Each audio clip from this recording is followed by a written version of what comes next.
All right, so session 3, Odyssey of the Dragonlords. Last time, you guys had defeated the Boar of Legend, stopped for the night at the Sour Vintage, ran into a brother and sister on the road who had been accosted by bandits, and then agreed to delay your journey to the Oracle to go deal with said bandits. I think we left off right in the middle of dive bombing a Manticore out of the air, if I'm remembering correctly. Am I missing anything? Is that where we were at? That sounds good. Yeah, I think that's all right. So yeah. Okay. So weird 3-day weekend seems to be affecting schedules just a bit. So I'm gonna just NPC Alexi and Talus until they arrive. I'll try to play them to the best of my ability by running them up into melee and not taking a dodge action, stuff like that. So, yeah, let's jump into this thing and see where we're going. All right, there it is. There's our combat tracker. And we'll cut this intro-ish music in favor of some smashing and bashing music.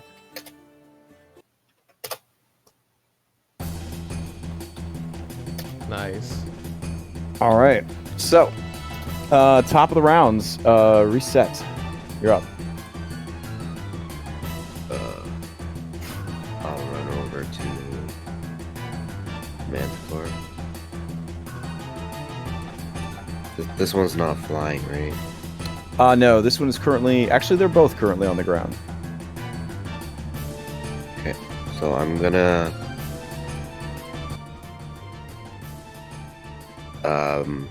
can I run up its side and stab it in the back? Yeah. Go for it.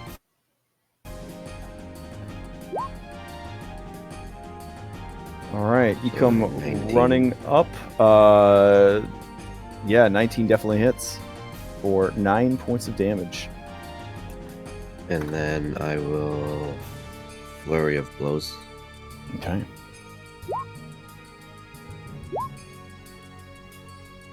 Let's see. 12, no. 23, yes.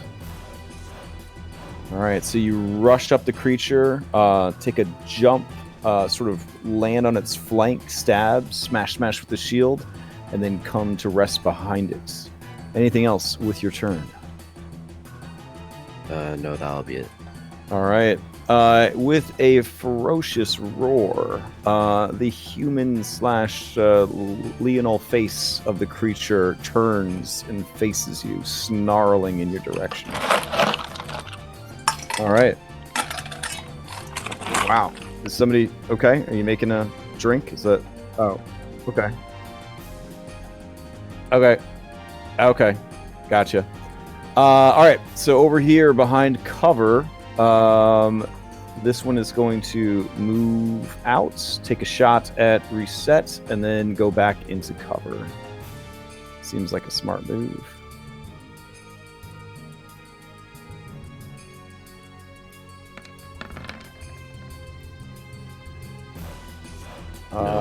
No. All right, and then it's going to rush back behind this wall for cover. All right, Manticore, who is prone and grappled on the ground. It is going to start having a tussle with you. So it's going to make 3 attacks. First, it will try and sting you. Philippocles, of course. Oof, but that is a fumbles. Let's see what happens on this fumble.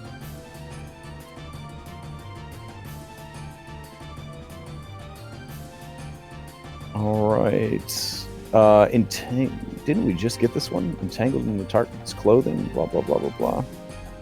I mean, you guys are... So. Yeah, I thought we had already just gotten that one. Philippocles doesn't have much clothing on. I know, your loincloth just torn free. He does not add his proficiency bonus to his next attack roll because of the confusion. All right, fair enough. It will try and claw at you. a pitiful attack, and it will try to bite you. 15? 15 hits. All right, so 8 damage. I think, are you raging? Yep. Okay, so then you reduce it by half. Okay. All right, and it cannot move because it is prone and grappled. Hi, Patya, you're up. Okay, so I don't have my screen in front of me, but what I want to do is run up to the closest Manticore, who I just saw attack Talus, and cast. I'm gonna have my snake hair wave furiously and hiss and cast Cause Fear. Okay. Let's see. Quasphere is range of 60, no problem. It has to make a wisdom saving throw. All right, here we go. It glances up, it sees you approach, rolled a 15 on its wisdom saving throw. Pretty sure that saves. Yeah, this creature is not frightened. You used your movement to get close. You do have some cover from the trees, and everybody else seems to be engaged in combat or drawing attention. Okay, well, I will duck back into a little bit of cover. All right, sounds good. All right, at this point, I think they might be alerted inside that there's some shenanigans happening.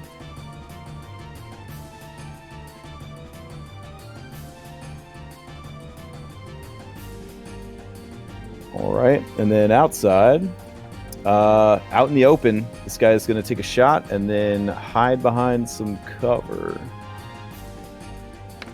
This is at reset. Another miss. All right, it's going to scamper behind cover. All right, Alexi, you're up. Alrighty. Following up on Philippocles, having brought down that Manticore. He is down on the ground, correct? Grappled? Yeah, he is grappling it on the ground, yep. Yeah, I'm going to come up, twirling my spear to attempt to purposely kick up some dirt in its face, right? Using my clever as the gods here. All right. So I could roll gain advantage on this. All right, it's got to make that insight check. Here we go. Okay. Oof, 19, but you got a 22. So yeah, it watches you approach, trying to keep its eyes on you. It takes an elbow to the snoot from Philippocles, and in that moment, you just kick gravel and dirt all up in its face. Lets out a yowl of frustration. Yes. And I'm gonna go for the spear attack here. Okay. Oh God. All right. Even with advantage, it still kind of rolls out of the way. You narrowly miss Philippocles and the Manticore with that stab. All right. Phil, anything get else out of the from way. Alexi? Too big. Oh, it's the end of my turn there.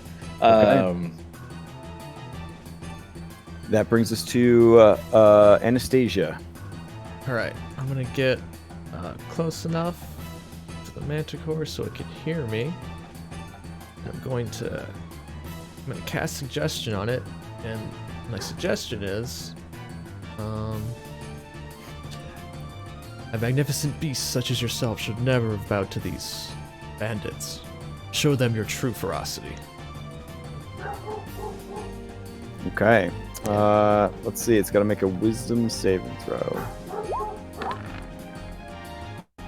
An 8. All right. With a snarl that is almost a sneer, it looks at you and it turns to the north towards the bandits. Keep in mind the nature of suggestion. If you or your allies mess with this guy, he will no longer be following your suggestion. Yeah, I was gonna follow it up with don't hurt it. Yet. Okay. I've turned it against its allies. All right. Fair enough. Fair enough. I'm concentrating on Anything else from Anastasia? That's it. You know what? I'm gonna drop prone. That seems like a good idea. Okay. Kyra turns to Scylla and says, "Hey, what kind of dragon enforces the law?" And when Scylla just, looks over, probably annoyed at this point, Kyra leans in to her ear hole and whispers, "A copper."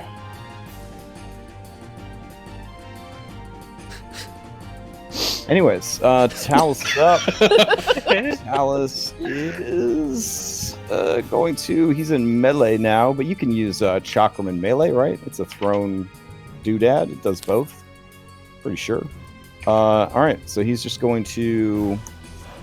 stab it? Yeah, that sounds fine. Wait, Manticore? you just said don't hit it. Yeah, that was Oh, the right. suggested one. Oh, yeah. My bad. I meant he is going to move away from it to not be in melee and then throw at that guy over there. Either way, an 8 does not hit. So it kind of tings off of the ruins and comes back to him. All right. And then, having not been opportunity attacked, he's going to take that as a sign that he should move into some cover over here. All right. That brings us to bandit number 10. Who's going to come rushing. Door's going to open. This guy's going to come rushing out. That'll be his turn. This bandit right here, operating on a 9, is going to move to here. It's going to see this bird lady, and it's going to attack the bird lady, taking a short bow shot. Oof, and a miss. All right. Going to use the rest of its movement to move to there. And done skis. All right, more shuffling and moving around. Bandit's gonna rush out. You hear the door kind of open, taking a dash action, and getting into a better position. All right, Scylla, you're up. Scylla is just gonna hang out where she is and continue dodging. All right, fair enough. She's gonna tank Kira. Yeah, Kyra's like, dodging. That's what I should have done. All right, that brings us to 7. All right, so 7 is going to come rushing out. Let's see. 7 looks a little bit tougher than the rest. It's going to come rushing right up to Talus with a dash action, and that will be their turn. All right, this one turns and sees the toughest one, and it has been suggested that he show these guys just how tough he is. He rushes forward and attacks him. All right, he's going to start with a tail sting. Let's see, I don't believe that's going to hit.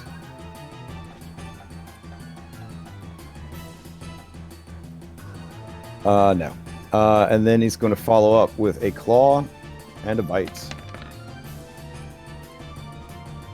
Oof. The bite does hit. He grabs a hold of the guy by the thigh and starts tearing into him. His ally kind of cries out in a panic about what's going on here. Philippocles, you're up. So first question, what's the red cross on me? That's rage. Okay, so that's rage. Okay. All right, and I can stand and keep him prone, right? Mm-hmm. Okay, yep. So I'm gonna spend 5 feet to stand up. Okay. And then I'm going to bring down my mighty greatsword on the beast.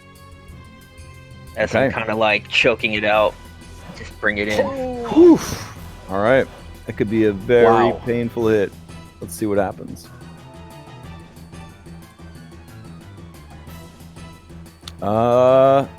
Triple damage. They have to make a Constitution save. They pass the Constitution save, but you do get to add a little bit more damage to it. So a grand total of 24 points of damage. It is bloodied. And I'm gonna just drag him into the water. All right. And I'm gonna kind of put his head in the water, try to drown him. Oh man. Dang. All right. Let's see. Number 2 and 2. Okay.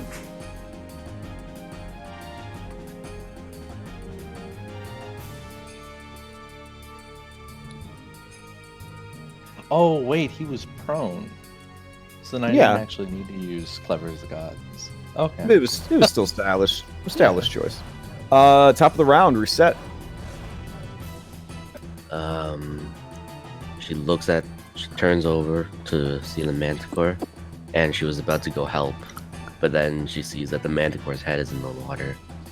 So she says, well, I guess they don't need me. And she's gonna run this way.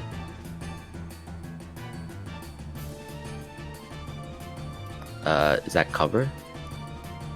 He had it yes. from the other direction, but not anymore. Yeah. Okay. I'll stab him. All right. Yeah, that is a hit and a hit.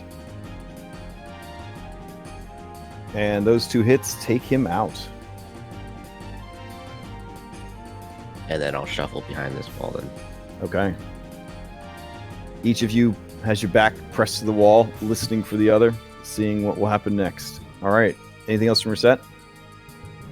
I'll hold my shield up above my head in Mhm. case he decides to jump over the wall.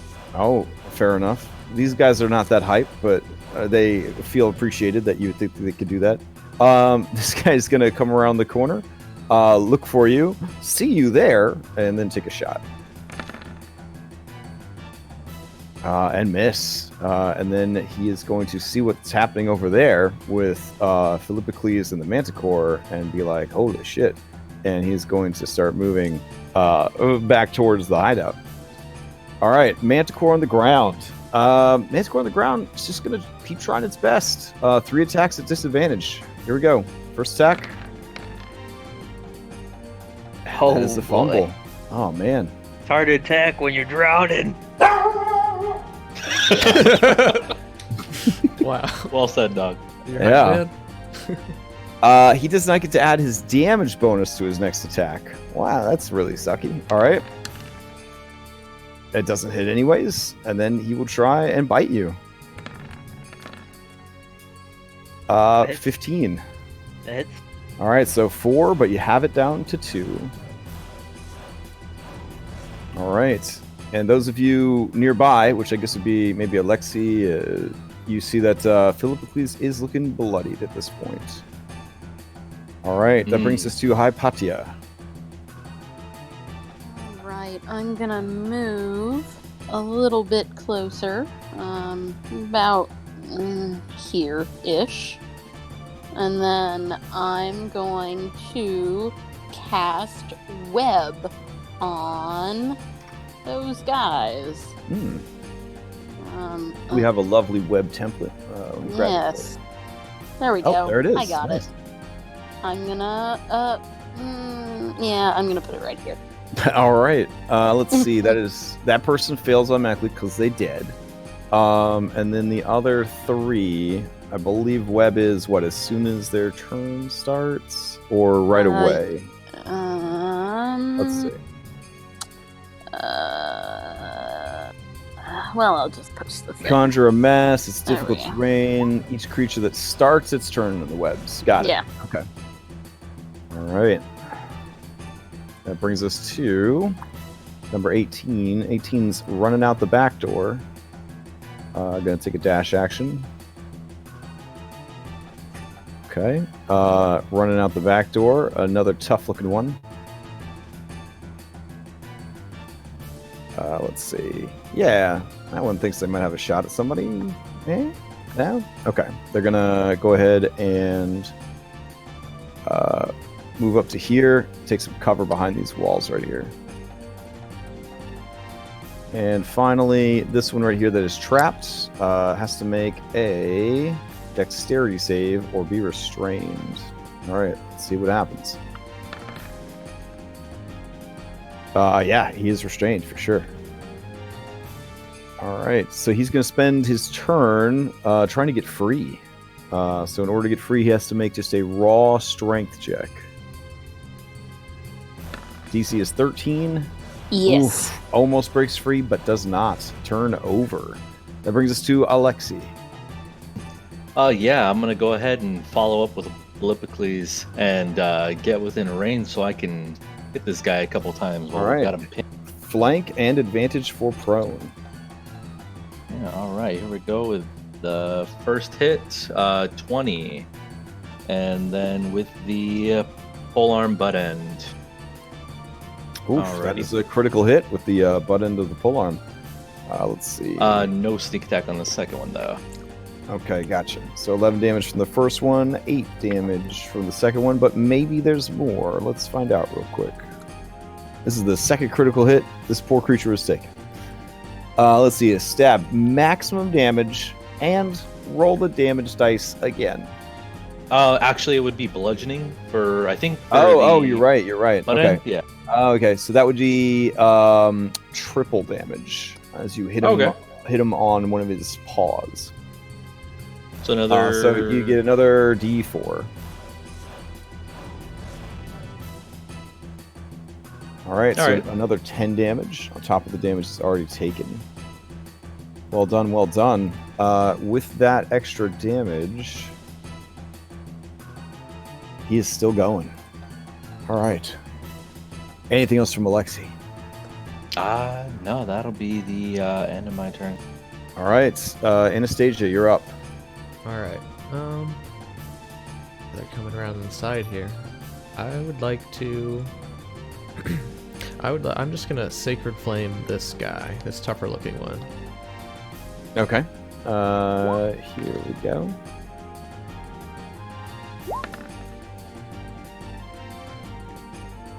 Oh yeah, So no he damage. makes it. All right, dodges out of the way as the radiant flames erupt around him. Okay. I think I'll crawl away a little bit. I still want to stay prone, so Okay. with range attacks. Yeah. Just covering myself with my wings. All right. Kyra looks over at Scylla's paper and copies her answers and dodges. All right. She nods in affirmation that she has made the right choice. Talus. Talus is in melee with this guy, so he's going to 5e shuffle to here, get a flank, and then he's going to strike. That is a hit. And I guess item interact, so pull out a dagger and do an offhand. I don't believe he's a dual wielder, so he won't get his +3 to damage. But that's another 3 damage on top, so 11 damage altogether. Nice. All right. And he will maintain position. Okay, up here, trapped in the web. Let's see if he gets stuck. He does. He's going to try to break free. He does not. His turn is wasted. All right. This guy over here is trying to figure out where the hell all this magic is coming from. It's going to move to here and maybe over here. He sees a hideous monster, snake hair flying everywhere. Going to be hard to hit this bird lady. She's crawling around in the dirt. So we're going to take a shot at Snake Lady. Here we go. 19 for 4. I will take 4. Yeah, because even if I shield that, that'll hit. Okay. Give me a concentration check. Wait. Yeah, on the web. Yeah, go ahead and give me a concentration check. Yeah. Is it a check or a save? It's a Yeah. Constitution saving throw, yeah. Okay. All right, you maintain concentration on your spell. All right, that brings us to number 8. Number 8 is not in the web, and he's happy about that, but he sees Manticore's in trouble, and he wants to help out with that, so he is going to, you know what, he's going to back up and then just take a shot. He will take a shot at the angry guy that's got the Manticore. The guy's looking a little beat up. 22 for 4, so 2 more damage to Philippocles. Whoa. Scylla, you're up. All right. Scylla is going to see that this guy took a shot at me Yeah. and is going to be very upset about that and go The audacity. and go harass him a bit Okay, and so do the the help action. next attack against him will be at advantage. All right, understood. Right here, Bandit Captain does not understand why this Manticore is attacking him, but it is a much greater threat than this strange automaton, so he is going to attack the Manticore. He attacks 3 times.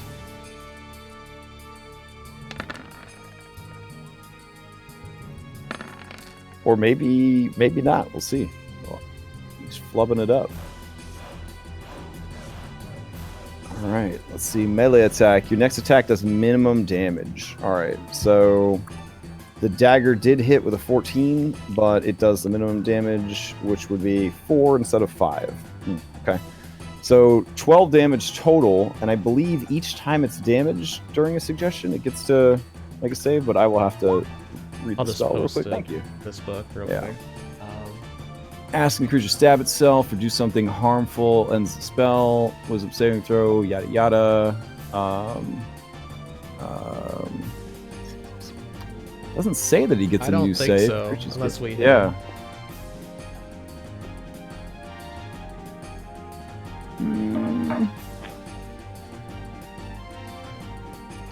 It says only if you or any of your companions damage the target. Yeah, And all right. Yeah. Yeah, and it did not view fighting these guys as a immediate threat to itself because of its very cocky Majesty, and yes. violent attitude. So, yeah, it'll just keep going. All right.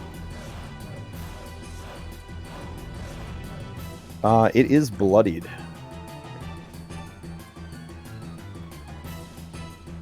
All right, that brings us to the Manticore. Manticore gonna give it right back, or at least try to. Here we go. Sting, claw, and bite. Sting just misses, claw misses, bite misses. Oh, these garbage rolls. All right. That brings us to Philippocles. Philippocles is gonna take his greatsword and he's gonna try and lodge it like right under the Manticore's neck and take its head right off. Oh, geez. All right. That'll do it. Yeah, it had like only a couple hit points left. So you just gonna wedge that sword in there and give it a quick, and the head just tumbles off. The whole river stream situation, definitely not a river, but little stream, just turns into a bloody mess. Philippocles is gonna give Alexia a keen smile as he picks up the Manticore head and rushes forward. I'll nod to him as he lifts the head. I'll remind them since they were fighting that one. Don't hurt this one yet. Ah! Let them fight it out. All right. And I Help her also set. think that What? the arrow that was lodged in my arm Yeah. is now, I think, at the 2 turns it's happened. So I just kind of flex and the arrow just kind of falls out of my body. All right. Gross, but you know, the blood of heroes. All right. That brings us to number 2. Where are you at, number 2? All right. Take a deep breath. Just give it your best. That's all I'm asking. Number 2 comes rushing out. Looks around at the scene. Trying to figure out what to do. Sees there's a flying snake. Harasses his buddy. He's gonna do it. He's gonna shoot that snake. Here we go. Why would you do that? He misses, haha. Oh, okay. And then other number 2 is trapped in this web. Oh, he's dead. He's trapped in Lutheria's realm, actually. Okay, so that brings us to this one on a 1. It is going to come down to here, and it sees the boss fighting the Manticore. Not sure what that's about. It sees the boss fighting this robot. That makes a little more sense. Sees 2 weird-looking monster girls. One of them slopping around on the ground. Oh man! Decides being a bandit was fun, but it's time to leave. Starts heading for the woods. All right, reset. You're up. Okay. I'm gonna run along the side of this wall, Okay. and as I get to the end. I want to get to the top of the wall, Okay. and then I'll vault off of it towards this guy. All right. Using it as leverage, kind of vault at him. It's cinematic. Go ahead and add a +2 bonus. Definitely going to hit. 9 plus the 2 does not hit. First attack does do 5 points of damage. Yep. All right. Anything else from your set? No, that's fine. Okay. This guy right here is going to try and not be trapped by a web. Let's see. He's super trapped by a web. He's going to try to break free. Does break free with 13. So he is going to tear himself free and run back inside. And close the door behind him. Sorry about your luck, friends.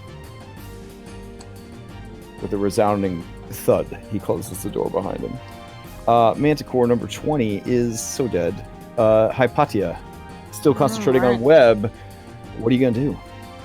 I'm gonna run up here. I'm gonna toss a firebolt at this guy at advantage because my snake is helping me. 16 is a hit. Good thing. 3 points of damage plus the damage he's already taken. His or her mask and cowl erupt in flames, screaming. They beat their own head until they fall to the ground dead. Excellent. All right. Anything else That's from what you Hypatia? get for shooting me. Skillet just kind of, like bites him Fair enough. for 0 damage. Bite them while they're down. Yeah.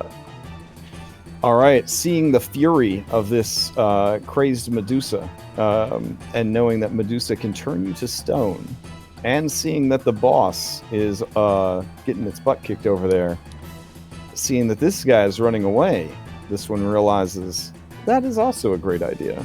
And they are going to run, and they're going to run right off the map and just keep running. All right. That brings us to 16. 16 can't abandon. What's going on here? They have to make the best of the situation. They're going to come around the corner.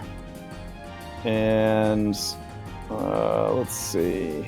Yeah, they see that there's a tag team going on here. They're going to attack Talus. Here we go.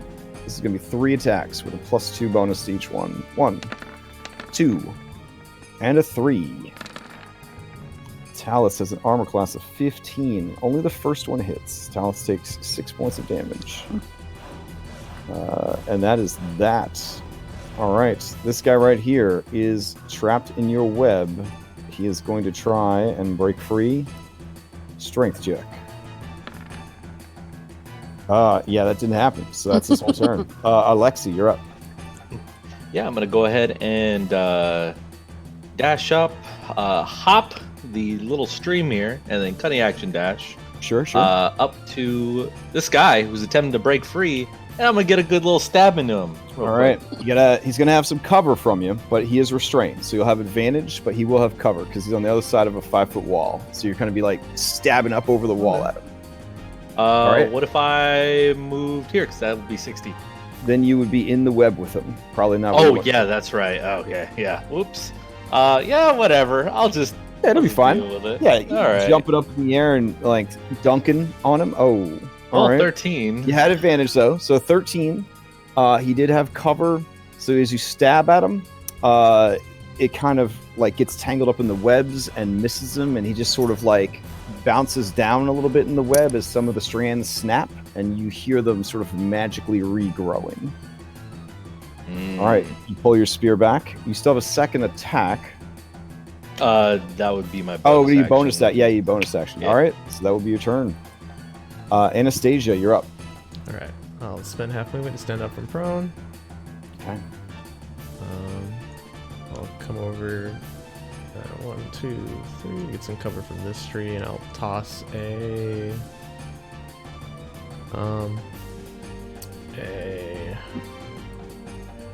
another sacred flame at this boss captain here. All right, boss captain will try their best. All right, 1 damage. And fail. 1 damage. All right. That's it. Or you know what? And then I'm going to bonus action I'll use some healing light. So I'm gonna heal Philippicles for 2d6, so 8 healing for him.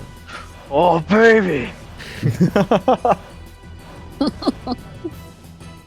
That's my turn. All right. Kyra begins setting up a picnic. That's what she does with her action. So, Oh my god.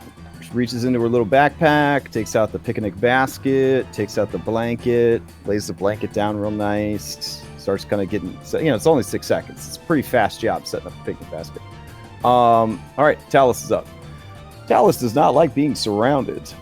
I would say as a ranged attacker, the better part of Valor here would probably be to take a disengage. So I think that's what he's going to do. He's going to take a disengage, and he's going to move back, but he will stand defensively in front of the Wizroad. All right, so that's what he will do. All right, Bandit number 10. Man, try to break free. Nope. All right. Bandit number 9, dead. Bandit number 8. All right. Bandit number 8 will throw down his bow. And then draw out his... Well, wait. He doesn't have a shield. He has a free hand. He doesn't have to throw down his bow. All right. He will, out of interact, pull out a scimitar and try to stab you with it. This is for you, Reset. 22 for 7. Scimitar? Okay. Yeah. Okay. And then he will just maintain position. Skilla, you're up. All right, so Hypatia's gonna yell, "What are you doing? Get back here! I'm fine!" And he's gonna squeak a little sheepishly, fly up into this guy's face, providing the help action, and then fly back here. All right, bold and spicy, flyby attack, as all familiars should have. Good stuff. Okay. Well, this one right here is very sad. They do not want to kill their Manticore friend. They don't know what the hell's going on. I'm going to have them real quick just roll a intelligence check to see if they could maybe piece together that something fucking's going on. Okay. They look around, and they look for anybody that looks spellcasty. Robot, dressed like an Amazon? Nah. Hercules? Nah. Spear guy with man bun? Definitely not. Magic Birdo that just healed somebody? Probably a thing. So yeah, he's going to 5e shuffle to here. And then he will take an opportunity attack to move up to you. So Manticore will, of course, do a tail sting, because if you get an opportunity attack, you make the best of it. Oh, this poor Manticore. He actually has corrective lenses. And they haven't come in yet, so that's why this is happening. All right, so it moves up on you 3 attacks for Anastasia. All right. 1, 2, and 3. All right. That's 15. So yeah, 2 of those hit. Okay, So 6 and 6. and then 2 separate Constitution saves. Okay, first one. All right, no problem. You're just trying to get a 10. Oof. All right, as that second one hits you, sort of the butt end of the dagger kind of clocks you upside the head. For just a moment, the spell slips from your mind, and with a furious roar, Yeah, I think I'm dead. the Manticore comes free of the suggestion spell. It is unhappy with you. Yeah, imagine. Ugh. Fortunately, its turn isn't. Oh wait, here Yeah. it is right now. Yeah, I think okay. I'm dead. That doesn't look too good. So the Manticore beats its wings, flies up into the air, and then dive bombs the sorceress. Here we go. This is with a +2 from the flank. 1, 2, and a 3. All right, that's a lot of poison damage. Give me a Constitution save.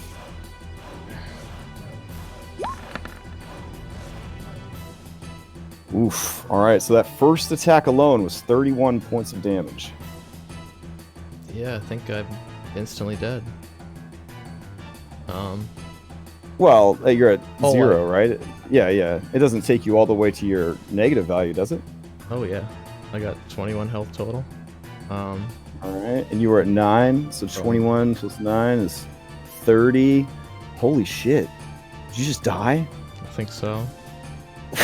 Oh shit. Okay. So yeah, you drop. And then it just continues savaging the body. So that next attack would be a crit, and then that attack would be a crit. So it is just mauling this poor woman, who is already dead. Holy shit.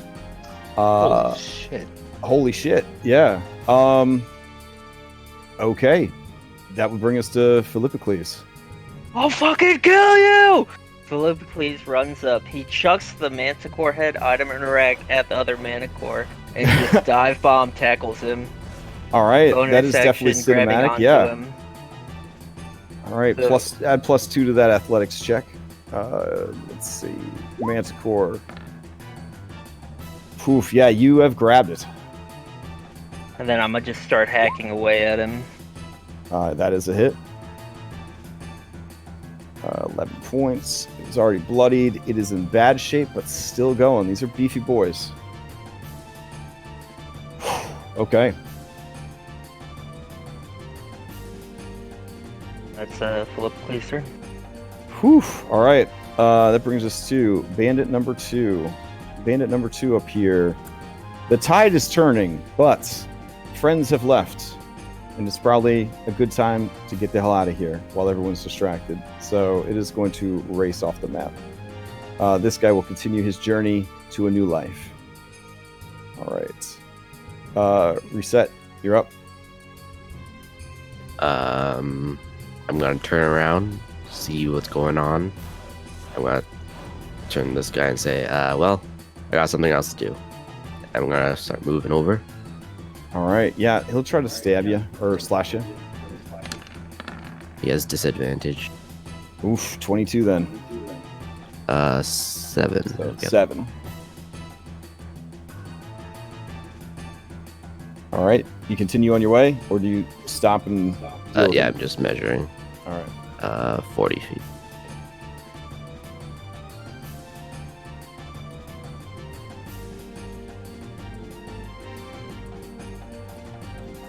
Alright, and then I will attack.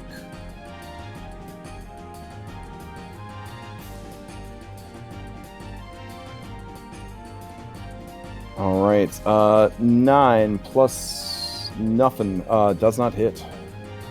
And then I will patient defense. Okay. Let's see. 20. Yeah, 20 saw some crazy shit. He's just going to rush back inside. Try to figure out his next move. Hypatia, you're up. All right, she's gonna scream when she sees her new friend go down. She's gonna yell out, "Kira, do something!" And then cast a chromatic orb at the Manticore. It's gonna be acid damage.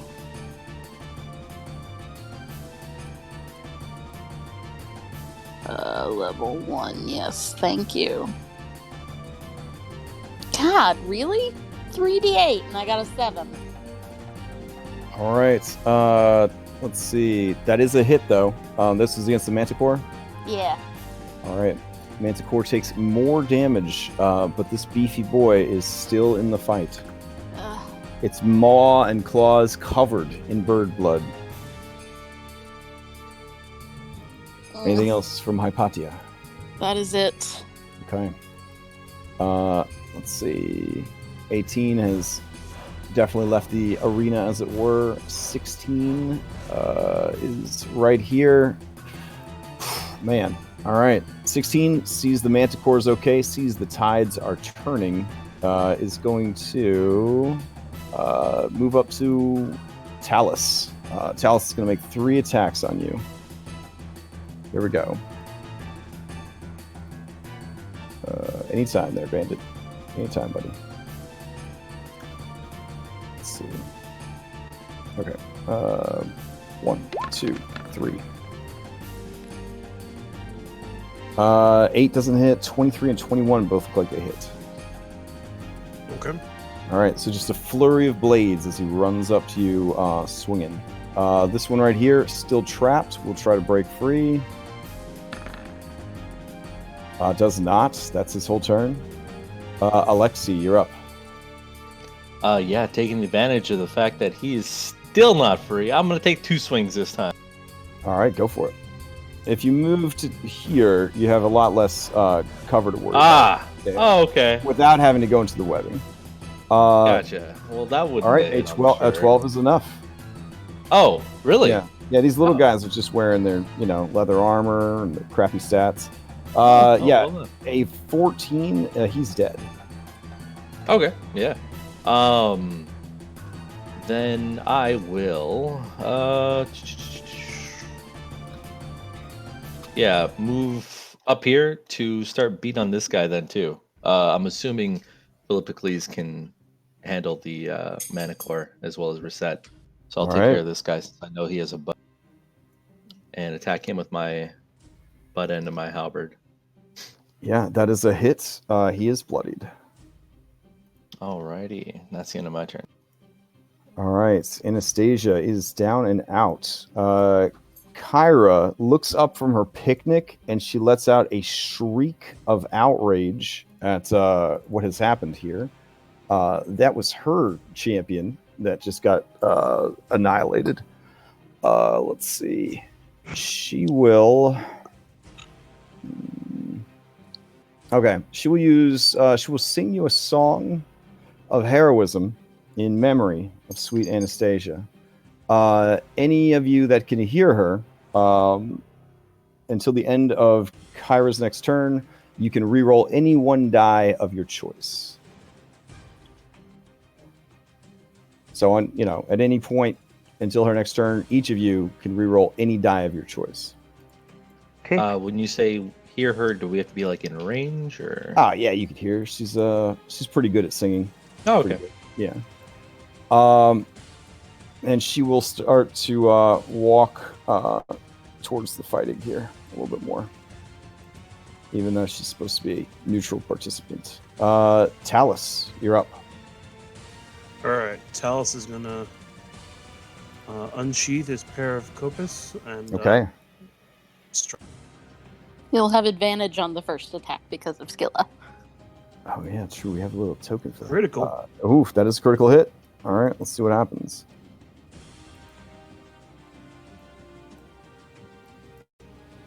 Slashy weapon? Piercing. Piercing. Okay, quadruple damage. So roll 2 more d6s, and he has to make a dexterity saving throw. Two. All right. Yeah, the fickleness of dice. Dexterity saving throw. Let's see what happens. He does fail the dexterity saving throw, though. Needed a 16. You stab out one of his eyes. That sucks. With a howl of pain, you stab at him and just like right into the face. There's a horrible squelching sound, and when you pull the blade back, it just pulls free the eye. Blood. He's screaming in agony. Yeah, you have your offhand attack still, yeah? Yep. All right. Also a hit. For 6 more damage. 6 more damage. Got it. Yeah, that was gruesome. Okay. Anything else from Talus? Unfortunately, no. That's the best I can do right now. That was pretty damn good. All right, let's see. 10. 10 is trapped in the goddamn web. Let's see if he can get free. Oh, he did. All right. He's going to get free of the web, and he is going to run to the door. And as he tries to open it, the door has been locked. He begins beating on the door in frustration, and that is his turn. This guy right here with Alexi, Scimitar. Let's see what happens. Oh, nothing. Okay. It's going to keep the hillside to his back and just continue to fight you. Skilla, you're up. Skilla is going to how far are we? Let's go harry this guy. Okay. I'm gonna see the guy that attacked my friend, and I'm gonna point and say, "Get him!" And he's gonna run up and bite for 0 damage. All right. And then fly back a little bit. Okay. Harried by the flying snake, slipping in the blood of this mauled woman, the bandit leader is going to survey the battlefield and is going to 5e shuffle around Reset and try and attack. Here we go. 1, 2, and 3. These are all at disadvantage because you took that dodgy action. But, oh my gosh, a 23, a 24, and a 12. I go down. All right, and Reset drops. Keep in mind, you guys can re-roll any one die until the end of Kyra's turn comes up. So each of you can do that. Any die, not just our dice? The wording here says, let's see, until the end of the next turn, all allies who hear her song can re-roll 1 dice roll of their choice. Okay, I'll re-roll the 23 on the scimitar. Okay. All right. And I'll make him re-roll the other one. So that ends up being a 9 plus 5 for a 14. So that misses. Okay, so that misses. All right, and then re-roll the other one. Yep. Oof, that's not good. But then it ends up being a 20, so we take the other roll instead, which would be a 24, so you just take the 4 points of damage. Yeah, I'll just take the 4. All right. Okay, then you're still Thanks. up? Yep. All right. That brings us to the Manticore. Manticore is pissed, but Manticore is also beat up and wants to get the hell out of here. It's going to take flight and fly again, so it's going to fly up and over. I'm grappled. Oh, you have it grappled. That's right. It can't. All right. It is then going to just try to fight you to the death. All right. Here we go. Tail sting it. That hits. All right. I would use that reroll. Okay, you're gonna have him reroll. It is now only a 10. Misses. All right. All right. They will try and claw you That hits. and bite you. All right, so just the claw, so 3 points of damage total. All right. And he can't move because he is grappled. Philippocles, you're up. I'm gonna do a Mario whirlwind on him to place him over here between me and Reset. All right. As I grab him by his tail and I just whip him around. All right. And then right when I have him where I want him, I bring my greatsword down on him. For a fuck ton of damage. X damage. That is the end of that. All right, you spin him once, twice, 3 times. Deposit him between you and Reset. She kind of bashes him upside the head with the shield a couple times as you're spinning him. Dizzy from all those moves, you bring that greatsword down, and it is over. Manticore is dead.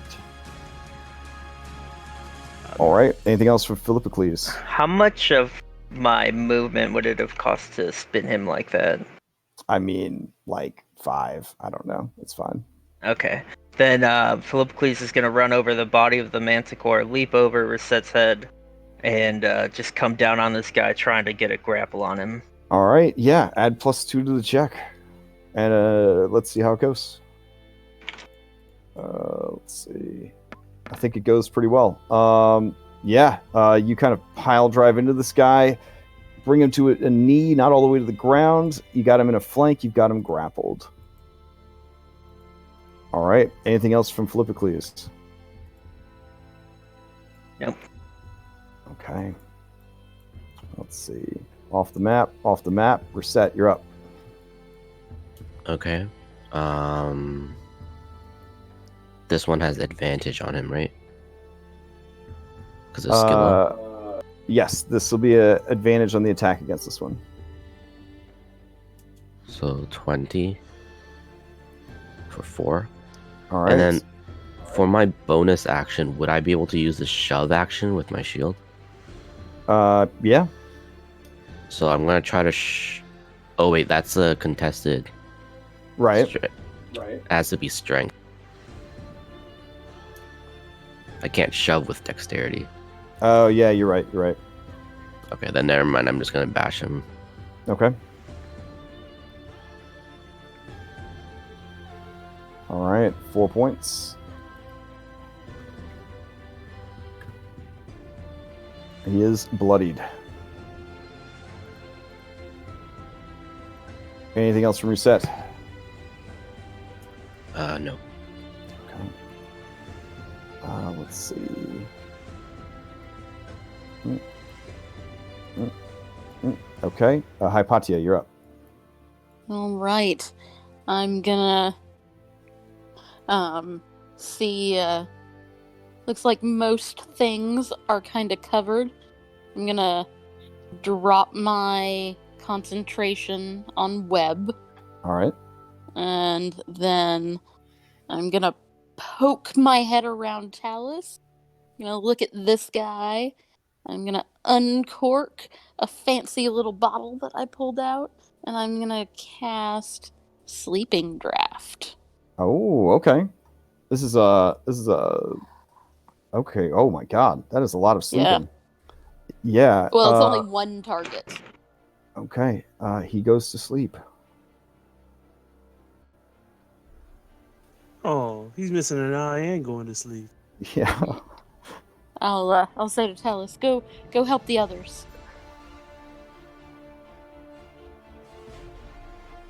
Oof. All right. Clutch. Very clutch. Okay. Yeah, they will spend their turn sleeping. 15's dead. Alexi, you're up. Yeah, I'm gonna follow up on this guy with 2 attacks. The first one, I'm gonna use my inspiration. Okay.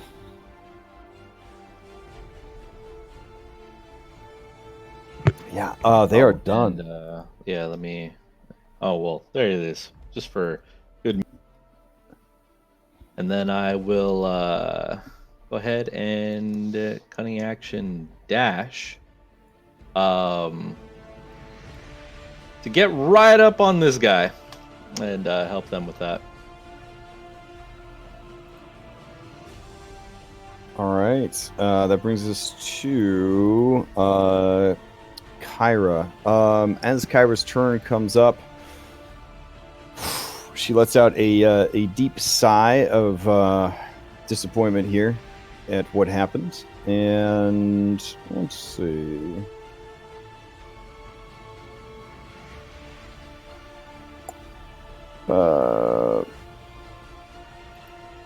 She will move to here and then take a dash around the creature to get to Anastasia's body. All right, that's what she'll do. Talus, you're up. All right, move right here. And looking at where that bandit is by the door, you're going to ricochet the chakram off the wall over here and bounce it into that guy. Okay. Yeah, sharpshooter, go. All right. Ricocheting chakram, very cinematic at +2. Let's see the attack roll. An 11 comes close, but do we still have the rerolls? no, her turn I came use back mine up. to get rid of Oh, okay. All right, so just in time, this guy kind of ducks down and it kind of shing off of the door and then comes spinning back to you. All right. Anything else from Talus? I will use my bonus action to let out another battle cry. Okay.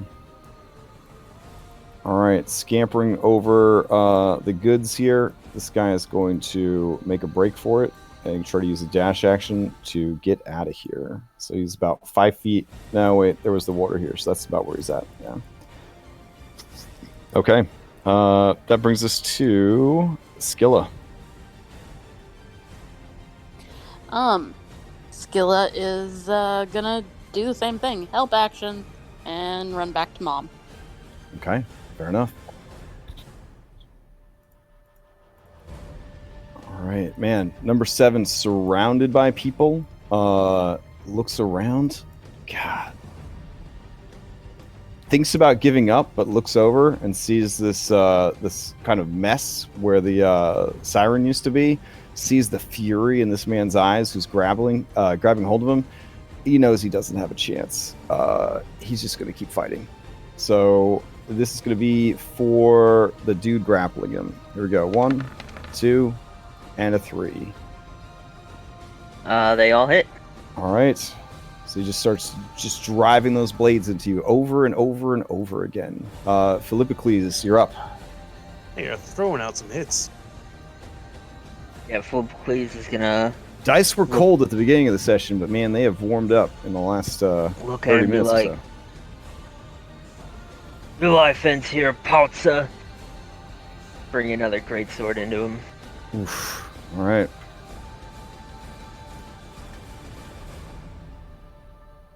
Oof. He takes the hit. Blood just from the wound. Bone kind of showing through muscle. He grits his teeth behind the mask and keeps fighting. Yeah, and then as he's still alive, Philippocles is gonna kind of drop the greatsword and then readjust his grapple into like a full Nelson, and he's gonna like just puff his chest out, like positioning him at reset. Finish him off. All right. Reset, you're up. +2 from the flank. Yep. Taking his word. I'm gonna stab Okay. straight through.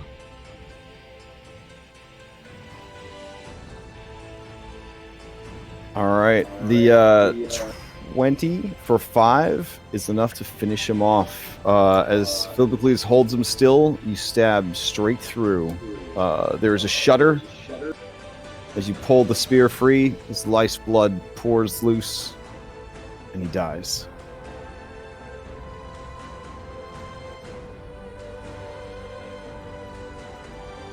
All right. Anything else from Reset? She would run over to Kira. Okay.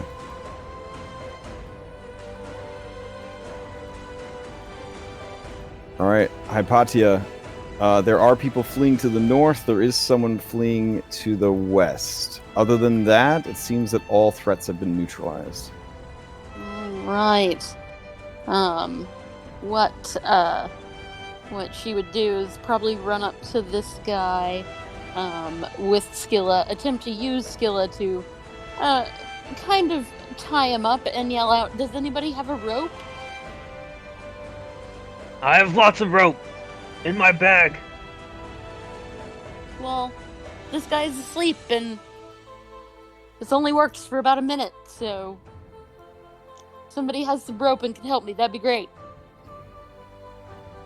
Okay. I have a rope. Okay. And then she is just gonna like stay there, kind of trying to hold them.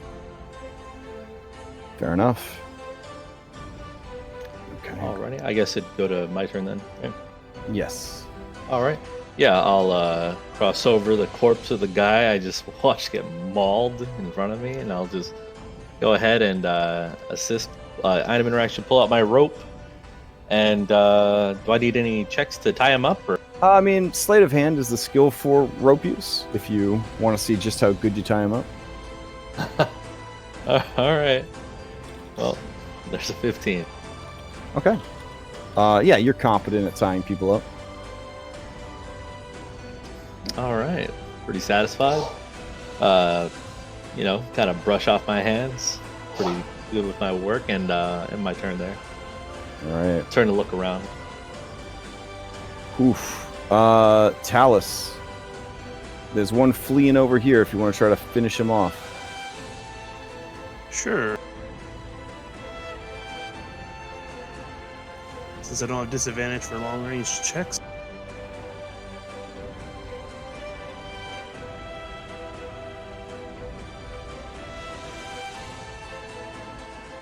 12 is enough. As you tag him with the chakram, kind of spills into the gravel and rocks on the other side.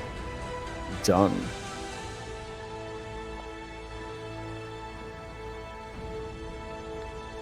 All right. I think that is that.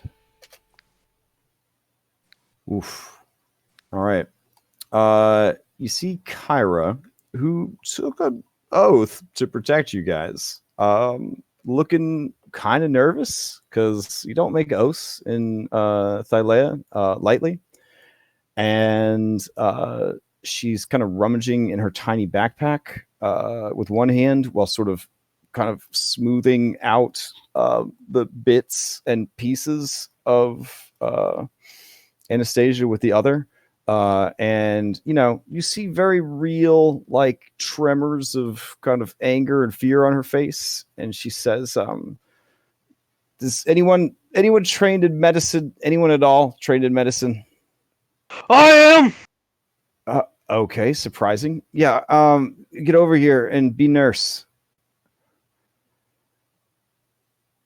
Hypatia, as Philippocles comes over, is going to kind of touch Kira's arm and be like, I think she's gone. Oh no, she's totally gone. She's super fucking dead. But I'm gonna cast Raise Dead on her from like the scroll that I have. But I kind of want to put most of the pieces back where they belong beforehand in case, you know, we don't want any complications. Oh. Yeah. And Hypatia's not going to watch this. Yeah. Okay. She's going to go hang out over here. All right. You see her kind of reach up inside one of the slash wounds on Anastasia's body and start feeling around. And she's like, Phil, do you see a spleen anywhere? I'm gonna be honest, I'm not I thought you were trained in medicine. I am trained. Well, hand me the spleen. Okay, I'll try to hand him. It's squishy and it doesn't look like a flower. If you see it on the ground, that's probably what it is. I'm gonna put her head like on my lap and cover her ears. Even though she's dead? Yeah. Okay. Because the last thing she needs to hear is them asking where her spleen is. Sure. Yeah. All right. So you find the spleen and you, I guess, dust it off a little and hand it back. And she just kind of shoves it back up in there. She's like, the magical sterilize it, I'm sure. And let's see. Okay. We got to get the poison out. How are you at sucking, Phil? How's your sucker? We'll find out. All right. This is where the stinger went in. It's right here, right under the titty. All right. I'm gonna move the titty out of the way, and you do your thing. Just suck all that poison out. Suck it all out. We don't want her to come back to life and be poisoned. I do have a natural resistance to poison, if that helps. Are you good at sucking? I think my mother was a vacuum. Oh. That's good. All right, you guys could take turns sucking the poison out if you really want to. Just hurry up about it. So this would be, I'd say, a heroic feat. So you could use medicine or athletics to see how much poison you could suck out of this wound. Or athletics. Yeah. I don't know. I got a +2 to medicine. Oh no, you take your choice. All right, yeah, you get poison in your mouth. Talus makes a weird Roomba sound as he affixes his face sound orifice to the wound. Kyra watches impressed. She's like, man, to be a man, right? Wow. All right. So good. No poison. Organs are back in. Time to sew this bitch up. All right. There we go. 23. Okay. It's pretty good. And I'll hand her also my good berry just in case she wants to. Sure. Yeah, we'll put it in her. We'll put it in her mouth. That's a good idea. Should we clean off some of the blood first? Make it seem like she didn't just get mauled. I mean, you're gonna lie to the girl about what happened. I mean, she was a superhero. She took that hit like, well, she didn't take the hit very well at all, honestly. It was pretty bad. We'll be just fine. we'll just say she fainted a little. Oh, that's embarrassing. Just let her live through it. She's gonna know she died. She's gonna carry around like the curse of death or whatever for like days or something. Haunted by nightmares from Lutheria, etc., etc., etc. But it's fine. It's fine. It's fine. But if you want to clean her up, do you have anything to clean her up with? It's going to take me an hour to cast the spell. So you can do whatever cleaning you want. Now that we've got all the parts back and she's all sewed up, it's time for the spell. So she begins the long, arduous process of casting Raise Dead from a scroll. I have an alchemy jug. Mm-hmm. And so you just cover her in mayonnaise and mustard? No, I just use water. I was going to say, we're next to a stream. Yeah. The mayonnaise would have made the sucking easier. Yeah. And putting the spleen back in would have been a lot easier with mayonnaise. All right. So, what do you guys do during the hour? Short rest? Oh, I'm going through these bodies. Yeah. Okay. Yeah. I'm gonna go watch into over this guy that I tied up. Sure. I'm gonna start breaking down this door that's locked. All right. I'm gonna take a short rest. Yeah, I'm gonna take a short rest. So this guy over here on the ground, I heard mentioned. Did he look like he was more significant than the other? Garb-wise? Yes, the ones that have the little flags were more significant than the others. I'll start looking for keys on them. Okay. Yes. Both bandits had a set of keys. The keys do look quite similar. The northernmost bandit, by Alexei, is in fact a lady, or it was. And on their person, they had a fine leather pouch with 100 gold pieces worth of shiny gemstones inside of it. Well, damn. Yeah. The southernmost captain was a dude, and they were wearing some dope fingerless gloves and had a double-headed drachma. It had two heads on it. It's pretty cool. Beyond that, they had the standard array of bandits equipment, which is to say, the boss bandits had 5 daggers and a scimitar each, and they were each wearing studded leather armor. The regular bandits each had leather armor, a side quiver of arrows. I don't track arrows, so I don't care how many there are. And short bow and a scimitar. All right. So, Who's writing this down? Oh, sorry, I wasn't paying attention.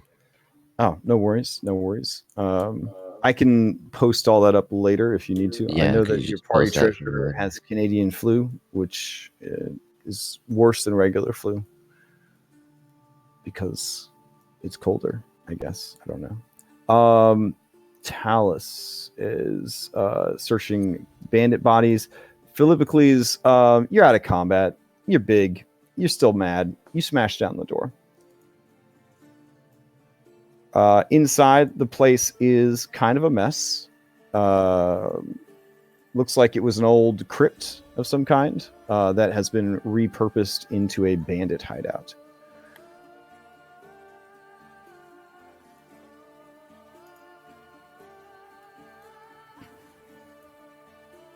You do smell roasting meat from deeper inside. There is a narrow crevice in the wall here that looks like it leads into a cave further in. Hypatia is going to send Scylla along Sure. with Philippocles. Believe it or not, Philippocles has an intelligence of 11, and he's not dumb enough to go ahead alone, so he'll just kind of take a seat on these stairs and begin his short rest. Okay, fair enough. Does Kira happen to have Song of Rest? She has Song of Kyra. It is she performs a song while taking a short or long rest. She can't do this though because she's casting the spell, but she does have a similar type spell. It's a little bit better than a Song of Rest. But unfortunately, right now she is having to meet her obligations that she made, or she will be horribly cursed by the gods. By herself. It's, well, like all the gods are in on this. So like the Titans would love to find out that she swore an oath of protection and then let somebody stay dead that she was protecting. But this does, in a way, absolve her of her oath of protection to Anastasia, because essentially she protected her from being dead forever. And that counts. Oath fulfilled. Yeah. If they had like God Court, right? And like Judge God Judy was there, and she would be like, so you're telling me while the victim was being mauled to death, you were doing what? A picnic basket? Yeah. So all of that kind of ran through her mind as like she watched the mauling. Like, I done fucked up. But it's tricky because she's not allowed to actively do anything, but she still swore an oath of protection. This is what people with chaotic alignments deal with, I think. They deal with poor impulse control. All right, so let's fast forward, right? You guys get your hour rest. Philippocles, you've kind of secured the interior. Nothing comes out and attacks you. The meat does start to smell a little burned, which is kind of sad after an hour, but not the end of the world. You do come back to the land of the living, and we'll talk privately about the hour that you spent dead and how horrible it was, because it actually does have impactful stuff for your character. But when you do return, the spell neutralized any poison, so she really just wanted to watch people suck poison out of your body, because it would have been fine without that. But you did need your spleen reinstalled, so that was for real. It closes all normal mortal wounds, but it doesn't restore missing body parts. So everywhere that there are stitches, the flesh kind of heals. The faintest of scars are left behind. So you do have like a trace work of scars now from where you were mauled by a manticore. And you have a very large puncture scar right under the left breastises where that stinger got you. But you do return to living with not just one, but 2 hit points, because there was a good berry in your mouth when you came to. Unfortunately, coming back from the dead is an ordeal. You will have a -4 penalty to all attack rolls, saving throws, and ability checks. Every time you take a long rest successfully, the penalty will be reduced by 1 until it finally disappears. So the act of dying and being brought back is very taxing. So if I wanted to roll, if I wanted to take trophies from these manticores, what would I need to roll? Oh, Yeah, man. Philippocles was gonna, as soon as he finished his rest, ask you if you wanted to harvest them. You guys should together. bro up. Yeah, bro team for this one. So first you would do, man, I have all this stuff. Hold on. I actually have a document for this. So first, you guys would do a nature check to identify the manticore and figure out what parts are worth getting. Now, I'll ask this solely from a story point reference. With monstrosities being my favorite enemy, would I get a bonus? Oh, sure. Yeah, that sounds good. Yeah, we got to represent those rangers any way we can. You're an oppressed minority in 5th edition, so we need to do everything we can to help you. So definitely have advantage on that. But you guys are working together, so you would have probably had advantage anyways. But how about this? Since they're your specialty, I will lower the DC on monstrosity checks rather than give you advantage. Awesome. Okay, that seems like a better move. Right. So, are you trained in nature, Philip? Yeah, I'm trained in nature and expertise in survival. All right, there you And go. what's your bonus for nature? 2. Okay, so I'm going to actually assist you then, because my bonus is only a 1. So I have wisdom, not intelligence. Okay, 14. okay. 14. With an expert in monsters there to assist, you definitely feel more confident about the parts that you could harvest. the number one thing that you get off of a Manticore is, of course, tail spines. So that's probably what you're going to want to go for. The extraction of these would be a survival check. No. I have a full +4 naturally to this one. I also do, so you could roll it. Alright. Not so great. Oh well. Okay. Unfortunately, when it was grabbed by the tail and spun around, most of the good tail spines were damaged or just sort of bent up real bad. You were able to secure the Manticore's teeth.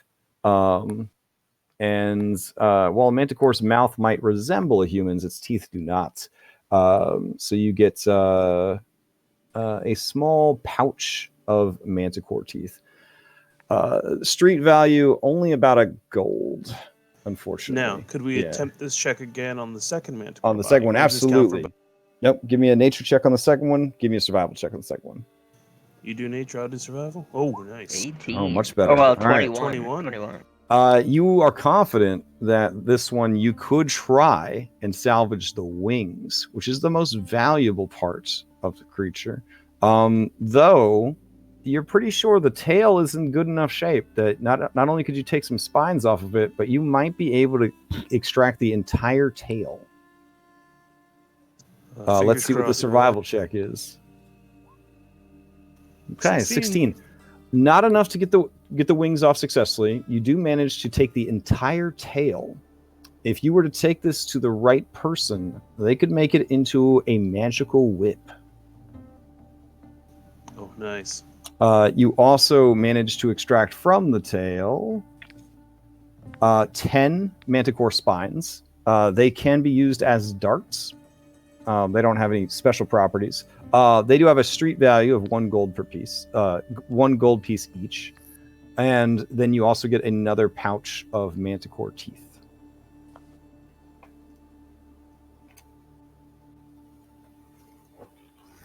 And Philippocles is also going to pick up the head of the one that he chopped off, and he's just going to kind of tie it to his belt.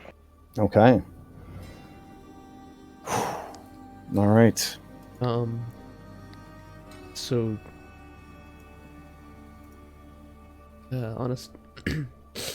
Anastasia wakes up and immediately hugs Reset and Kiara just close. Doesn't say anything. Her eyes are very distant.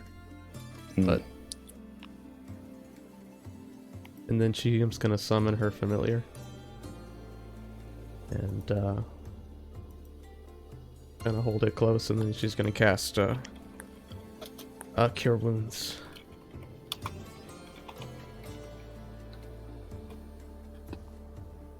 And then, After since she's I have cast her this, spell, and I have Hypatia's gonna run up and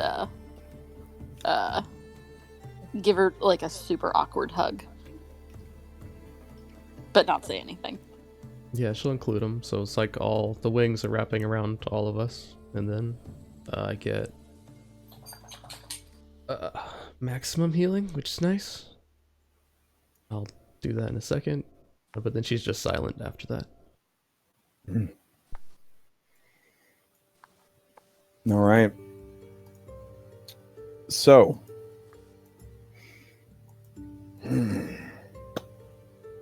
you guys have defeated the bandits. Their hideouts lies open before you. You've harvested parts, you've looted leaders and bandits. You've had a friend killed before your eyes and brought back by a living god who follows you around nosily. What do you do now? I think we need to go see if we can find the spices of those people. We'll do you one better. I'm gonna hit this bandit woman over the head with my the blunt end of my polearm to wake her up, or if she's asleep. Sure. I got you. Yeah, like a point of damage to get her out of the magic sleep. Yeah, okay. not like lethal, you know. Sure. Okay. And yeah, I'm gonna ask her. You. The ones that you robbed over on the street north of here, the road. We've Where are robbed their many. supplies? In the cave. All the supplies that we took are in the cave. Spices or magical They components? had strange things from the old woods. We were still trying to figure them out, but we do have spices. Where's your horse and wagon? The horse and wagon.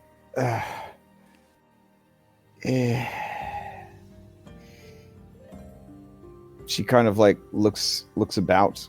She says, "We already sent it back towards Astoria, loaded with goods for sale." Hmm. Who did you send it to? The market. Well, you must have someone to receive it, no? Oh, well, people love to buy things in a market, so that is where we were selling it. Are you implying that I am a thief? Are you No, not at all. You switched to thieves' cant, or Wait, hang on. I'm a little confused as to what. do Thylea rogues have thieves' cant? You have thieves' cant. Yeah, right? yeah, I Oh, would okay. have thieves' camp for sure. Yeah. Because it kind of sounds, I'll be honest, like you're asking her who her fence is, and that's Yeah, the kind that's of thing. yeah. That's the exactly kind of what I- thing that she wouldn't share outside of thieves' cant. So if you switch to thieves' cant, maybe she'd be more open to talk about it. I know that she's not in a position to negotiate, but she is a consummate professional. Okay, yeah. Okay. I'll ask him that. Yeah. Oh, In yeah. thieves' camp, yeah. I'll use the slang, biddy bop boop. Okay, sure. Yeah, so she kind of scowls at you and she says, fine. I will give you their name, but there's no reason to kill me, right? I mean, your friend is okay, it looks like. I could have sworn they had taken a bad turn during that fight, but everything seems fine now. Why not just take all of the treasure that we still have and we will part ways? How about you tell me whose this fence is, and then maybe we can see about parting ways. Yes, you are looking for a man named Linus when you go to the city of Astoria. He can be found in the Cracked Bowl. It is a drinking hole down by the marketplace. When will your wagon be back? Is he saying it's in common or in thieves' camp? Thieves in Thieves' can't. Camp, So yeah. so it kind of sounds to you guys like they're like talking about like they're arguing about like the weather and like there's a storm coming, you're a fool, don't you feel the wind? It's like a completely nonsense conversation.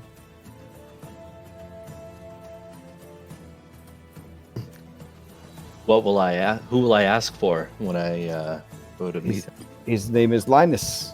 You're asking if there's some cipher? Yes.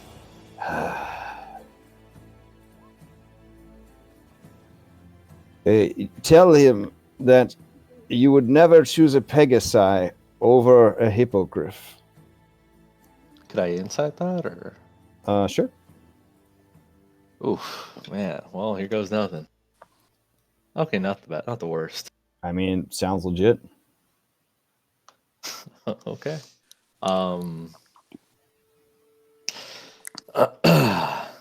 right. I'll tell her to wait here, and I'll go and speak with everybody. Tell your friends that I will swear a God's oath to never steal again or murder. I will live an honest life if you just let me go. Make her swear the oath. Swear the oath before all who can see you now, and under the purview of the gods. I I swear before all the gods and all here that I will turn away from my ways of banditry, never again to steal or murder. I turn Just back. please. Yeah, I turn back. I'm looking to make eye contact with Kira.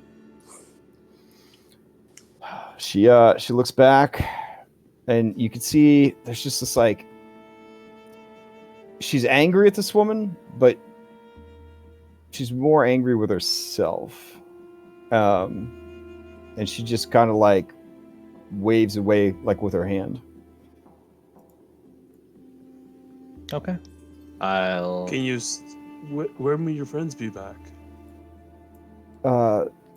It is. They left. They left this morning. As soon as we had the wagon, we thought it would be best to use it. It will be several days before they return.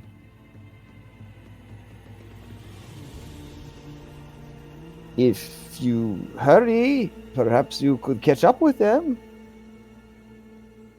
Maybe. All right. Well, I guess I'll hang on 1 second. I'll tell her to hang on a moment while I explain to them what was relayed to me. All right. And just the general gist of like any supplies that were sent over the fence and whatnot. If any of that was part of the siblings' supplies that they had stole. Do you want to do a survey of the contents of their lair? Yeah. Yeah. Well, yeah, Okay. we'll do that and whatnot. But yeah, I just wanted to relay that, and then I guess since they swore an oath, would it be okay to let them go, or I'm not going to make that decision. Well, I know a perfect way of servitude if they want to do that. I know a couple of people who are wronged by him, or the people he represents. You could It's a serve good them. idea.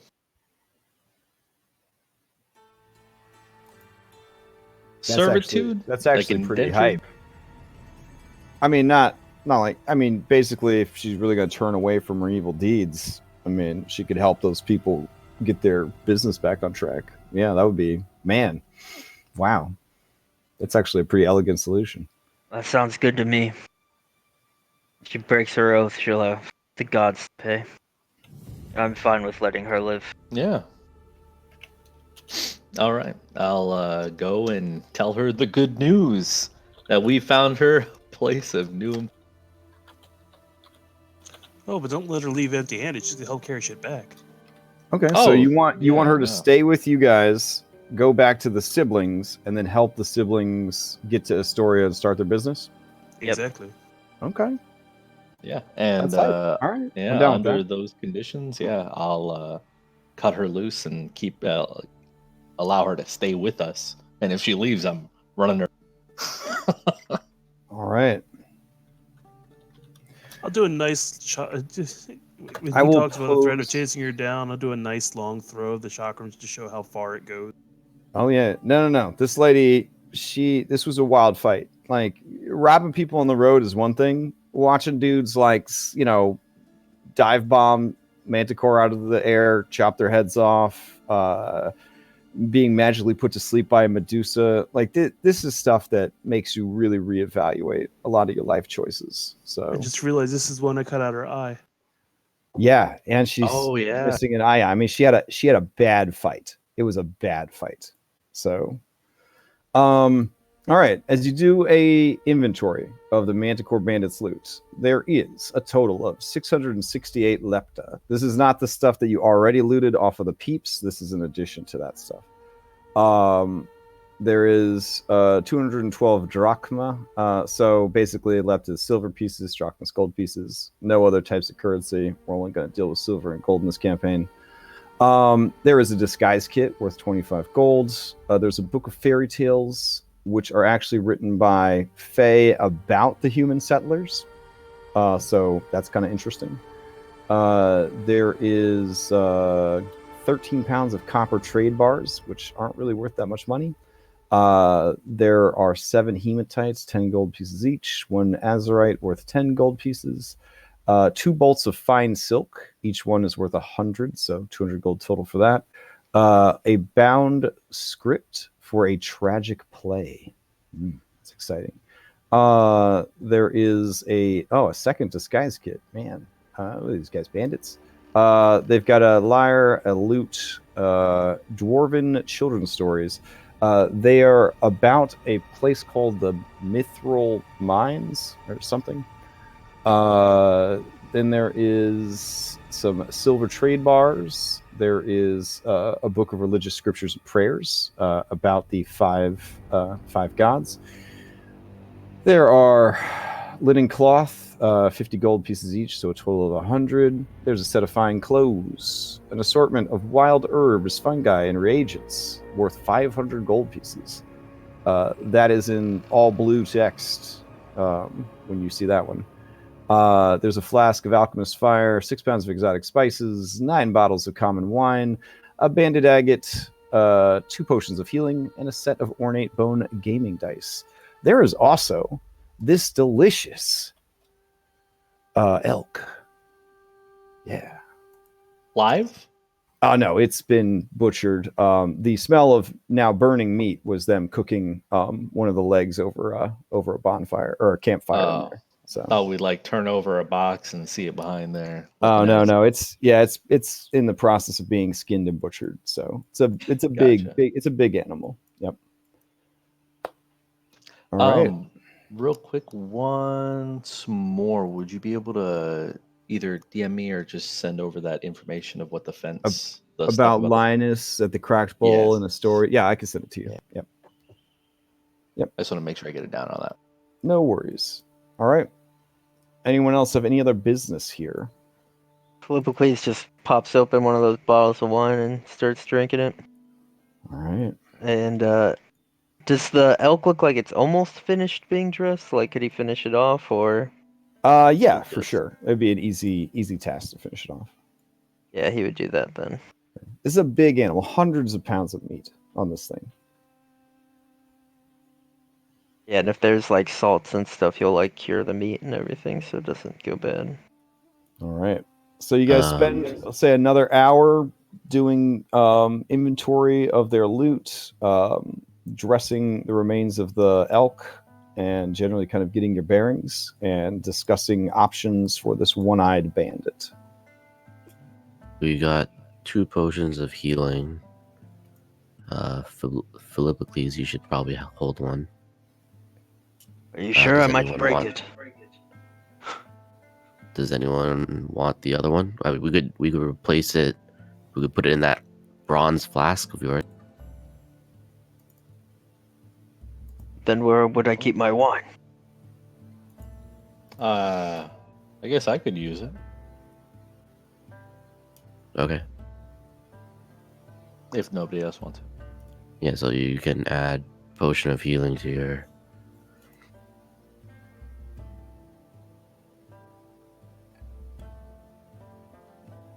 Yeah, Philippocles will take it. He's just reluctant.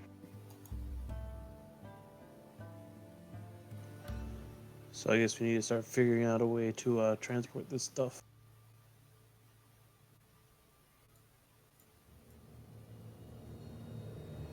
Do we make a lean-to and try to sail it down the river, or do we try to drag it? I mean, how? Can we not just spread it amongst ourselves and carry it? Philippocles can carry quite a lot. Though he does have a ridiculous amount of rope.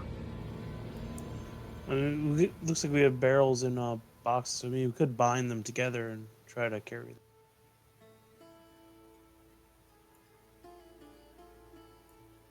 I could try to make a cart.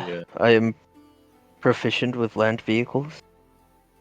Maybe not a cart specifically, but just something to, like a pallet to hold stuff on, or place things on that we could pull by. Oh, right. A platform with like handles come out of each end, and then you put the stuff on top of it, and then people hold it on either end, and then you walk with it, like one of these guys. Yeah, something like that. I was thinking more just something like decent that could just drag across the ground that Philippocles could like just. Are you guys gonna go all the way to Astoria with these folks? I mean, are you gonna head to the Oracle? Yeah, we're going to the Oracle. Yeah, I think we should return the plants, and then just head on away to the Oracle. That's my vote anyway. Yeah, just give them back their stuff, and then if they need to get a wagon or anything to bring it to Astoria, they could stop by the Sour Vintage. But that's actually that'd be closer than trying to go all the way to Astoria. They could double back. I have my woodcarver's tools. I could try to make them a cart. I believe that would take quite a bit of time. Yeah, I think that'd take like a few days. I don't mind making the Oracle wait. She's made me wait so long. So the brother and the sister that you assisted, they are waiting at the edge of this fight, right? Because you had them come with you in case it was yes. In case it was a double cross. Yeah. So yeah, they and their new companion, the one-eyed former bandit, will do what they can to get the goods back to the Sour Vintage, and then from there, kind of reassess their next move. I'll get my Piglet of Legend back from them. Oh, all right. Phil, your boar. Yes, I need my Piglet of Legend. Oh yeah. Let's see. No, I mean Phil's giant boar corpse that he left over there. Did they get hungry and eat the Piglet of Legend? Let's find out. I left my little robo pet there to guard it, so it shouldn't have. All right. So, Stimfei, that's what's called. Yeah, reunited with the Piglet of Legend, who is just as adorable as he was a few hours ago. Yeah, and reunited with Carcass of Rot. Is it like flies and stuff at this point? Yeah, we're getting towards the full Lord of the Flies situation here. Yeah, Philippocles is just gonna kind of be like, "Oh, my boar," and then he's just gonna kind of like put it in the bandit hideout when no one's looking. Just gonna leave it there. That will add to the terror of them returning in a few days and finding all their friends gone or dead. Yeah, I was hoping you'd keep it throughout the entire campaign. Yeah, not gonna happen, dude. I'm sorry. Maybe if I would have prepared the meat better, but I can get lazy sometimes. All right, fair enough. So Lassos and Antiope, they both they see their goods restored.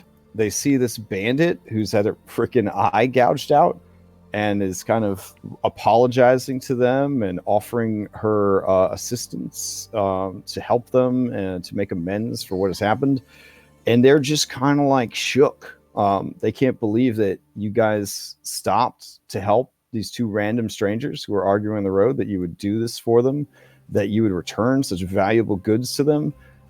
They are just in awe of what has happened here. And so they agree to go back to the Sour Vintage, make arrangements to safely travel to Astoria. But the guy, he does look at you guys and say, "You have already done so much for us that it brings me no small amount of shame to ask. Is there any way that you could loan us some drachma that we could use to secure safer passage to Astoria?" I see no issue with that. How much drachma do you think you'll need, good sir? 20, perhaps? Yeah, Philippocles gives him 30 drachma. Okay. Yeah. The sister looks at it and he says, "Not for drinking." And she kind of like scowls at him, but also looks a little disappointed. Just teach this once bandit a new life. That is all I ask. Okay. The three of them are good. They'll take the money, their goods, and try to get their shit back on track. What about you guys? Back to it? Yeah. Yeah. All right. Do we want to sort out the money now? Let's split up what we found. I mean, there's not probably going to be too many places to go shopping between here and the Oracle. That's true. We don't have to worry Oracle, I think, has a gift shop. I don't remember. Grab that. Grab the extra stuff. The stuff that obviously didn't belong to him. Oh yeah, the rest of that's fair game. Gotcha. Right. Okay. I think I have everybody here for a hero stack. So let me bring you back. Skilla. Oh, Don't forget oh Skilla. God, where did she go? There, Okay, I got there. her. Oh, okay. So All right. I have to ask, how big is that loot that was in there? How big is the loot? Yeah, that loot that's in there. I mean, would you say it's fat? oh man, wow. If I understand you're making a joke, but I'm going to combat it with science. The lauto is a long neck fretted instrument of the lute family that was found in ancient Greece. It is similar in appearance to the oud, and it is played in most respects in the same way. There you go. But yeah, it's you guys got a fat lute. You literally did. Kyra kind of quirks a smile at the corner of her mouth as you make this joke. And she seems very subdued. Like her goofing off may have, yeah, she's definitely feels admonished, I guess. All right. So back to the map as you continue your travels through the lands of Thylea. Thylea has amazing weather. Those of you that have visited, the Sword Coast, particularly the Salt Marsh region, you probably are used to butthole weather, like weather that's just a butthole every day. But that is not the case here in Thylea. The weather is almost always pretty nice. So it's a cloudy day with a gentle breeze, 70 degrees. What a day. You continue your journey, and eventually you do reach the Temple of the Oracle.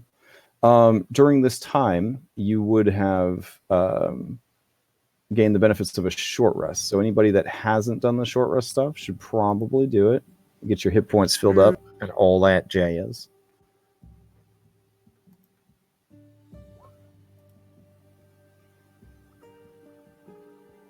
So we make it there that day. We don't get any long rests in between. I am checking the distance here. It depends. Do you want to roll up on the Oracle's Temple at night, or do you want to camp and roll up on the Oracle's Temple in the morning? Depends what time of night. You would be arriving after dark, so around like 9 o'clock at night. If you kept on walking. Philip would suggest stopping to rest. Yeah. Camp out. Okay. All right. So we'll go in the... All right. That night, the only thing interesting that happens is there is an abundance of fireflies, like an early kind of sighting, because it's not yet the season for them. Beautiful to behold. They kind of hover in the trees, sort of lighting up the small forested glade that you have chosen as your campsite. And they stay for a few hours before moving on their way, providing a beautiful, like, ambient sort of light and visual as you guys are resting. Being as this is the first time we've actually slept overnight, like outside, Yeah. Talus will offer to stay. He is sentinel rest, so he can be fully aware and get his 8 hours of sleep, so he can be on watch all night. Truth. All right. So that is an extremely awesome boon. Is everyone okay with that situation? Yeah. Yeah, Philip, please would wake up for like a 2-hour watch just to keep him company. Okay. Alexi would as well, but not specifically to keep him company, just because he doesn't really know the guy. Just to sort of stay in the habit of. Yeah, for the most part, yeah. Yeah, sure. Sometimes that military training just doesn't go away. I got you. Mm-hmm. All right. Reset would normally wake up to go help out, Mhm. but I think she's gonna stay with Anna for this. Hypatia is flat out sleeping, like snoring all night. Like completely unbothered.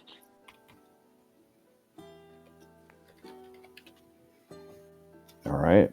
Does anyone have anything that they need to do or want to say during the long rest? Otherwise, the camera will, fly up to the sky, watch the empty moon sort of pass through the dark, cloudy sky, and the sun will rise. No? Yeah, Okay. I think Philip plays with mostly just like small talk with Talus. Nothing like too deep just yet. I mean, you have heard rumors that this guy was built by the Amazons to fulfill their need for a man without needing to deal with men. So this guy might have some saucy stories to tell. Yeah, if he's down to tell him, Philip Cleese is down to engage and tell him about that crazy blonde he can't get off his mind.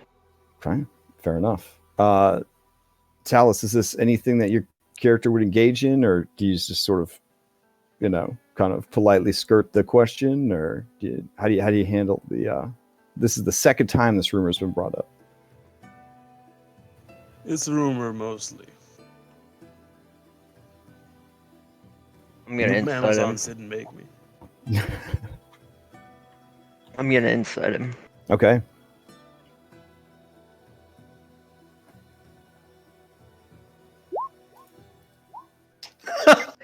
I mean, it's hard to say. It's hard to say. It's hard to read a robot. Okay. So, the sun rises on the fourth day of Volkion, and it is. Oh, I'm sorry. The third day of Volkion. Fourth. Is it the fourth? Okay, thank you. Yes. Fourth day of Volkion. It is 68 degrees today, and there's still clouds. Barely any breeze. Just the most neutral, laid-back weather. All right. So you guys rouse, you have whatever breakfast you need, and you head out. It does not take too long from your current location, only a few hours, to reach the location of the Oracle's temple, which I think I have a picture of, but let me check. No? Okay. So I will have to use, English or something to describe it to you. The Temple of the Oracle. All right. So as we're waking in the morning, Talus would have a announcement to make. Oh, okay. The Piggy of Legend shall now be known as Heroes, spelled Choiros. Okay. Piglet of Legend has been named. It's Greek for pig. It is a good name. It is a good name. And the fact that it's pronounced Heroes is awesome. Oof. Okay. Kyra wakes with you. You're not sure if she, I don't know. I guess gods apparently do need to sleep. Because she sleeps and it sounds like a Tyrannosaurus Rex juggling chainsaws while driving a bulldozer, which none of those things exist in Thylea, but to give the players a sense of how loud it is, that's how loud she snores. And it's really bad. Yeah, so she wakes up, and you could tell that she's definitely trying to make amends for what happened. Though, honestly, it really wasn't her fault, because, I mean, Anastasia totally just, was standing out in the open, and then, anyways. But she feels bad enough about it that she woke before everyone else, except for Talus, I suppose, and made everyone pancakes, which is not a Thylean dish at all. But they're discs of dough that are fried in a pan. Yeah, you guys know what pancakes are. Yeah, so she makes pancakes for everyone. Anastasia, do you eat any of these pancakes?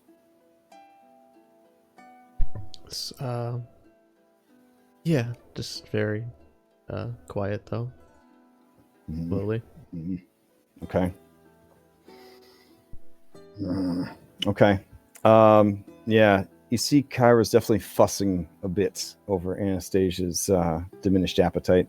But you did get a long rest in, so your horrible death curse has gone down to 3 instead of 4. So there's at least that going for you. Things that you guys recall about the Oracle as you making your way to her. Some of you have heard that she is a witch. Some of you have heard that she is the daughter of Sidon. Yeah, the big Titan himself. Some of you have heard that she is ancient beyond the counting of years. Some of you have heard that she is a water nymph. Others that she is a great diviner. And others still that she, on occasion, will be so taken by a mortal that she will keep that mortal almost like a pet in captivity for ever. And through her love and magic will keep that person alive. So, all right.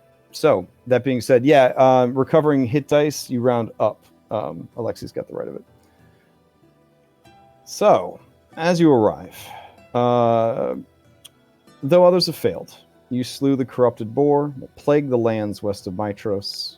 Your names are already being celebrated as the heroes of the Heartlands. Now you have come to the Temple of the Oracle to claim your reward.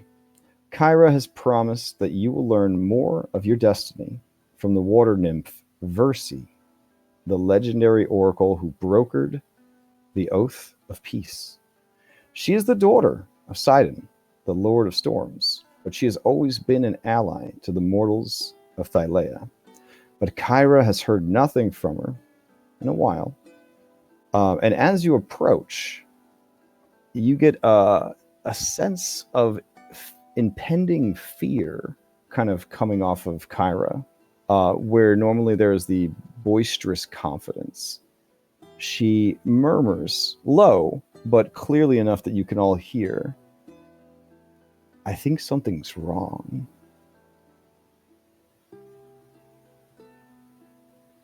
All right. What do you mean? Everyone could hear. Yeah, she says that in a low voice, but that carries to all of you gathered. That she thinks something is wrong. So let me put you down on this gorgeous map of the entrance to the Oracle's temple, and you guys can kind of sort it out from there. Yeah, I mean, my first thing would be to trace where she's looking when she says that exactly. All right, so give me perception checks. In this particular instance, we will Jeremy Crawford it. You can take your passive if it is not as good as your check. My passive is 14. Okay. Crash, what was the death curse penalty again? You're at -3 to attacks, saving throws, and ability checks, which would also include initiative rolls. Okay, so I'm gonna make a global modifier for that, -3. Oh, smart. Okay. Check that. All right. First of all, can everybody see on this map? Yes. All right. Sweet. Yeah. Okay. These pillars, they don't actually go all the way up to outer space. So just don't panic on that one. But I thought it'd be nice to dynamically let him. Gosh. So what you see is a fountain that is overflowing the pool. Pillars have been knocked down, and the statue up front has been broken and torn down. Apparently, somebody did not treat this place very well recently at all. Looking around, you see, with all of you, got some great perception checks. Even the 13's pretty damn good for low-level peeps. You see some armored hoplites up front that are guarding the entrance. They are looking around in the way that bad guys in games do, which is to say, poorly. But they are definitely on guard. Do I recognize the armor they're wearing, or? Ooh, because you have like military background and stuff. That is a great question. Hold on just a sec. Let's see. It must have been the wind. Yeah. Let's see. Yes. These are hoplites of Sidon.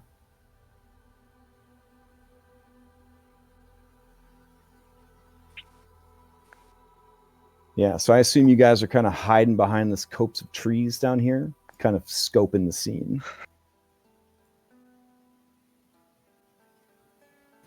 Yeah. All right. And then I guess I would ask if I knew of any, like, conflicts or relations with Sidon and Thylea and the rest of the, like with all the other regions. Yeah, so, Sidon is the Lord of Storms. He's one of the OG Titans.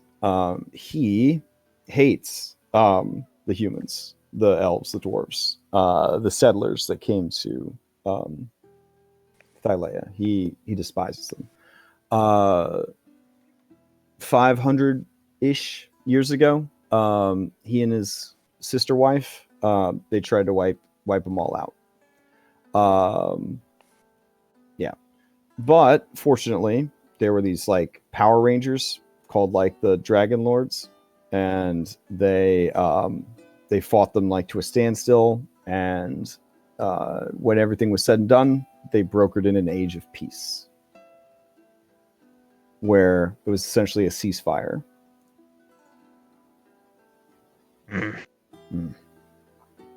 Something is. But in recent years, Sidon's worship and his sister Lutheria, their worship has begun to really pick up steam, even among the human settlers of Thylea, mostly because humans are really stupid, but also just because, edgy, I guess, quicker road to power, etc., etc. Whatever reason, worship of those two has definitely picked up over the years, and they have become more and more emboldened and more pushy. Even in the great cities where the five gods are held in the highest regard, they have grown in strength, and like temples dedicated to them have grown in followers, political power, all that jazz. So yeah, you guys, once Philippocles kind of points it out, you guys realize those are the duds of hoplites of Sidon. Fear this may result in conflict. I would like to sneak ahead and get the jump on them. How strong are they? As strong as any good soldier, I suppose. Perhaps we can go around the side. Get closer before they know it. How tall is this, like, I guess, platform if we didn't take the stairs? Treat each of these as like we'll say a 5-foot increment. That'd be kind of hype. So we'll go full Minecraft on it. We'll treat it as 5-foot increments. Okay, yeah, then Philippocles is just gonna kind of like try to stealth ahead, do quick stealthy dash, and then like put his hulking body beneath the 5 feet to hopefully not draw attention. Okay. So as you kind of move into position, we all know mechanically only high-level rogues can stealth and move at the same time, but whatevs. Philippocles, go ahead and throw me out a stealth check. Okay. So as you are approaching, and you're just Emperor's New Groove cronking this shit, right? Like you're, da-da-da, like you're doing like a fucking forward roll through the flowers for whatever reason, right? Like it's painful to watch, Alexi. I'll be honest. Yeah, but yeah, as you land by this water and you crouch down, you're just like, yeah.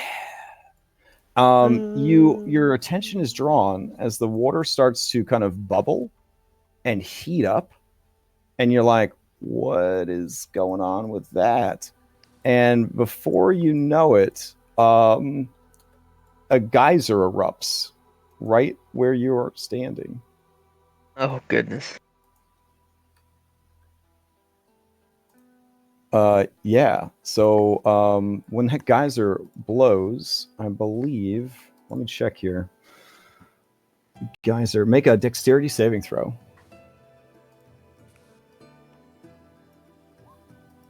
15. Very nice. You, with supernatural reflexes, back out of the way as this geyser just blasts straight up into the air. If you had been hit by this, it would have launched you probably 30 or more feet straight up into the air and scalded you very badly. It does, however, draw the attention of the guards, who all get little yellow exclamation marks over their head. And as the geyser erupts, you do hear and see in this tree right over here, Philippocles, a tiny man with bat wings and a long pointy nose like a carrot. He is made out of mist and steam, and he lets out a tiny old man laugh as he rubs his cloudy clawed hands together and motions for the geyser to keep erupting. That being said, we may need to jump into initiative until this is sorted out. All right. So let me clear initiative, and you can roll up into it. I swear, guys, I'm proficient in stealth. I don't know why this keeps happening. It is okay. It is okay.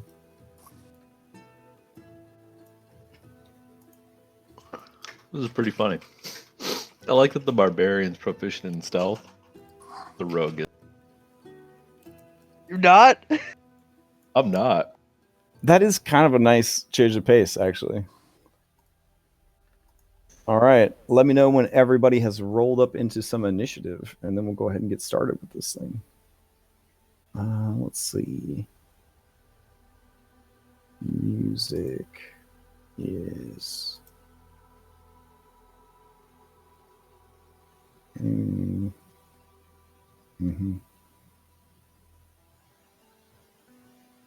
Yeah, we'll go with this one.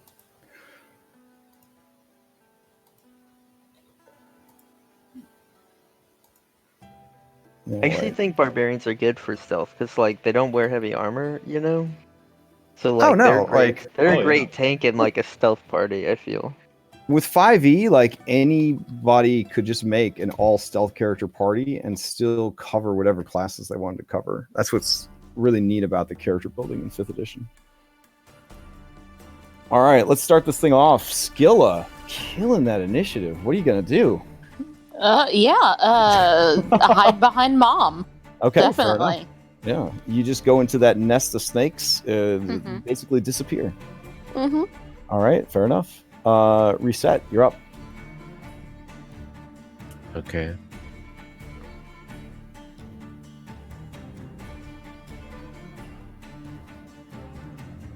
Gonna move there. And I'm gonna throw a dart at the thing. You throw a dart at this adorable old man.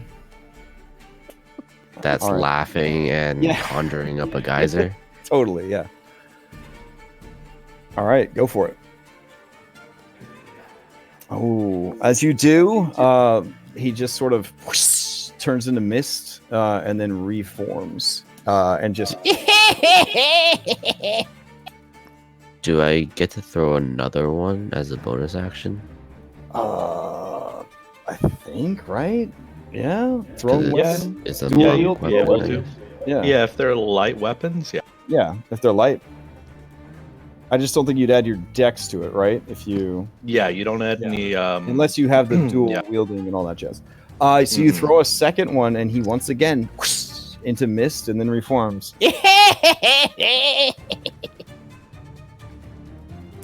Okay, well. And she Good uses effort. her last bit of movement to go there. Okay. Soldier over here says, the Mephit is acting up. It could be something. I'll go check. And he starts heading, dramatically jumps and slides over this thing. And he is going to use a search action.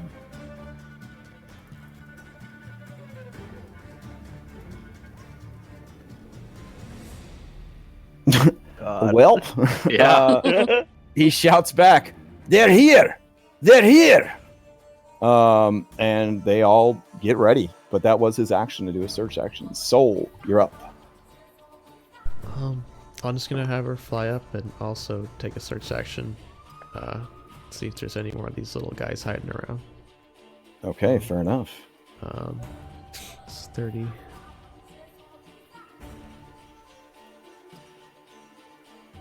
Oh yeah. There are 3 more. Okay. Yeah. Did you want me to so roll it, or shoot- is I think I thought that was That was- your that perception. was- My bad. that was Yeah, your roll. roll. Yeah, roll it perception. Yeah. she does. I was like, have, wow, another 20. She does have what is it, advantage? Bir- So she has an bird eyes, 18 yeah. passive. If that's Wow. good enough. Yeah. but Just I'll roll roll it it anyways. Just to see. Perception. Yeah. Okay. You see what looks like just mist from the fountain is actually 2 more of these guys, and then chilling in the tree over here is a 4th one. Okay, so she can do limited telepathy back to me, and then I'll tell everyone else. All right, fair enough. Okay, this soldier is going to advance to here and then use a dodge action. Kyra, not wanting a repeat of last time, will actually give you a buff or something. She sings a song of perseverance. I'm not saying it's I survive, but it is. So everybody is granted extraordinary resilience until the end of her next turn. Anybody who hears the song do not die or go unconscious when they're reduced to 0 hit points. They can instead make a Constitution saving throw like a zombie and still stay alive if they pass it. All right. Okay. So she turns to all you guys and she says, "No dying this time." Yeah. So none of that. All right, that's my turn. But while we're on the topic of zombies, why can't zombies write good music? Because they can only decompose.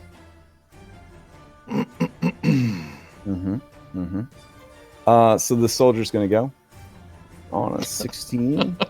Here we go. Gonna move, hop down, move, go there. Difficult terrain slowed him down, so she's going to go ahead and take a dodge. Soldier, same thing. Move, drops down, moves, and dodge action. All right, that brings us to Steam Mephit in the tree. Steam Mephit in the tree is going to cast Blur on itself. Seems like a good idea. So that's what it will do. I don't know. Blur does something, I guess. Anybody know what Blur does? It's not on their character sheet. I think Disadvantage on attacks against them. disadvantage on attack. Oh, hype. That's really good. Okay. So yeah, it'll cast Blur on itself. I'll just use the mirror image token for that. You're about to become for the duration. Any creature has disadvantage on attack rolls against you. An attacker is immune to this effect if it doesn't rely on sight. Oh, hype. Okay. Yeah, so that's what it'll do. It'll cast Blur on itself. Concentration up to 1 minute. All right. And I think it does that as an action. All right, cool. That brings us to Alexi. You're up. Yeah, how high up in the tree is the one that did the guys? Oh, this is a small tree. He's maybe 10 feet up. Okay, easy. Yeah. So could I climb it and reach him, or? I mean, you're what, 6 foot, 5 foot 10? Yeah. I could probably reach you him. have a from the spear. ground. You could probably just jump and stab him. Yeah. You know what? I'll do that. Let me try doing that. Don't Okay. do The that action thing where dash. you grab the tree branch. I'm gonna look at him. I'm gonna do it. No, I'm not. I'm gonna do that. I'll stab him once. Just normal stabby stab. All right. You just go to dunk on this dude in the tree. Got it. Make the attack roll. 12. No sneak attack though. Yeah, 12 actually hits. He takes 11 points of damage because despite being an elemental, he is bottom of the food chain elemental. He does not have resistance to non-magic stuff, etc., etc. So he is bloodied.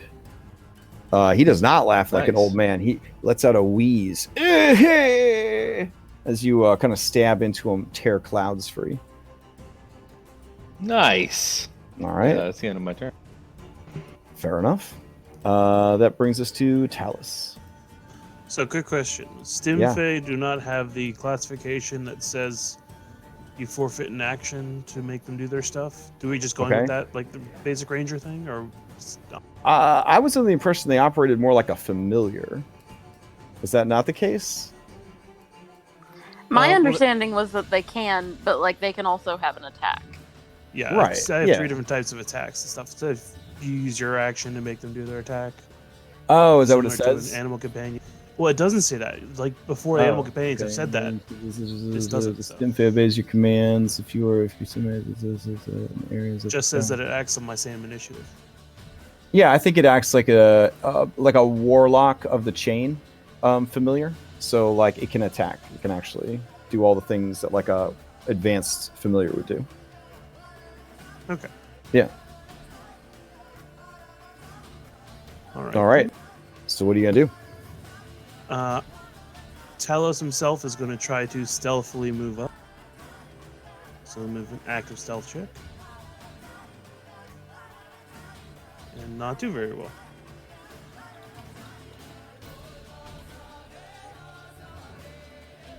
All right.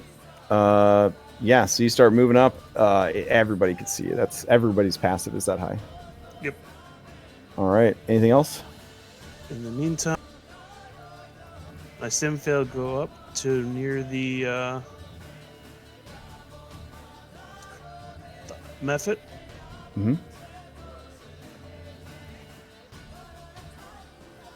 And doesn't have a range, but I'm going to guess it's like a 10-foot range. The piercing scream. Okay. Yeah, sure. That works. Constitution saving throw or takes psychic damage. All right. Old man Mephit will make a Constitution saving throw. And pass. Damn. Okay.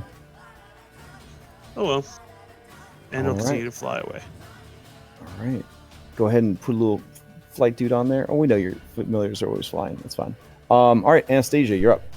No, I had -3. I had to update it afterwards. my little. Oh, so you're down at it 7. It didn't okay. work. It doesn't like negative Gotcha. numbers apparently. Okay. Philippocles, you're up. Quickly lets out a hulking scream as he goes into a rage. And he just jumps up. So, this is difficult terrain here? Okay. No, I'm asking you. For you as an athlete to climb up? No, the geyser part, yeah. All this is, those 4 squares are going to be difficult terrain. Oh, I guess I can't even make it there in time. Yeah, so I'll use my action to dash. Okay. And I think when you rage, that's a bonus action in itself, right? Yep. Yep, so I'll just dash up. Dash up and start raging. Yep. Okay, fair enough. Hypatia, you're up. All right. I'm going to look over at this little wispy guy, do some calculations in my head, and think, I bet this thing is made out of water vapor. And I'm going to try and freeze him. Oh, okay. With a frostbite. All right. He has to make a Constitution save. He fails. Yeah, he takes 4 points of damage, and you see him kind of solidify quite a bit as you do. That frostbite is what's the disadvantage penalty? On attack rolls, right? Yes. Okay, got it. Alrighty. Anything else from Hypatia? That will be it. All right. This thing's turn. Yeah, it's not happy about this at all. Alexi, it is going to fly right down into your face and just vomit forth a cone of scalding steam at you. Go ahead and give me a dexterity saving throw. Okay. Yeah. There you. Oh. Okay. Okay, so you're gonna take max damage from this huge breath weapon. Get ready. All right, you take. Oh God. And that I is its cough turn. and sputter. Yeah, it's some bad breath. Some real. This guy is not taking care of those dentures. Anastasia, you're up for reals. Okay. Oh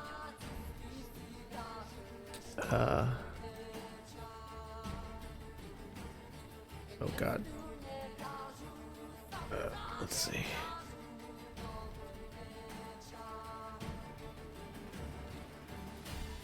I'm gonna move up a little bit. Just sort of take cover behind this little thing, jutting out of the ground here. All right, sounds good. I'm going to cast, a flaming sphere on this dude guy over here. Okay. Oh, like a flaming sphere. Oh, okay. Let me grab one.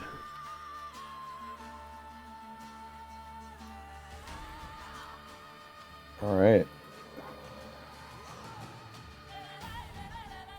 All right, he's got to make a dexterity save. Let's see. Where are you, soldier? Dex save. Try your best. Oh, fails. Takes 6 points of damage and is bloodied. Okay. These poor soldiers. Alright, so that's also it's my action to summon and my bonus action to ram it into someone, so if Well, you're all right. Yeah. So that was the 6 points of damage, right? Yeah. I don't get yeah. another Okay. attack with it. I'm just gonna move Right, it and then over you're here just a little gonna bit. move it. Okay, sounds good. Then I'll drop prone as well, just in case. All right, sounds like a plan. All right, over here we got this Mephit. It will use blur on itself. And the other Mephit will use blur on itself. Back to the top of the round. Skilla, you're up. Well, let's see. We'll fly up here. And really, everyone is too far away to do a whole lot of good, so just gonna continue dodging. All right, I'll move these guys as well. My bad. There we go. All right. That brings us to reset. Gonna hop over this side. Mm-hmm. Go over here. And I'll attack it. Okay. +2. Oh yeah, that's gonna hit. 5 damage. It is still going. And then I'll bash into it. Okay. As you bash it, it scatters into steamy mist.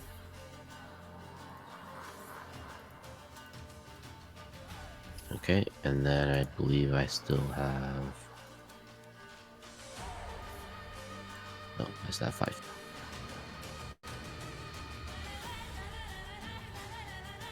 Okay. Alrighty.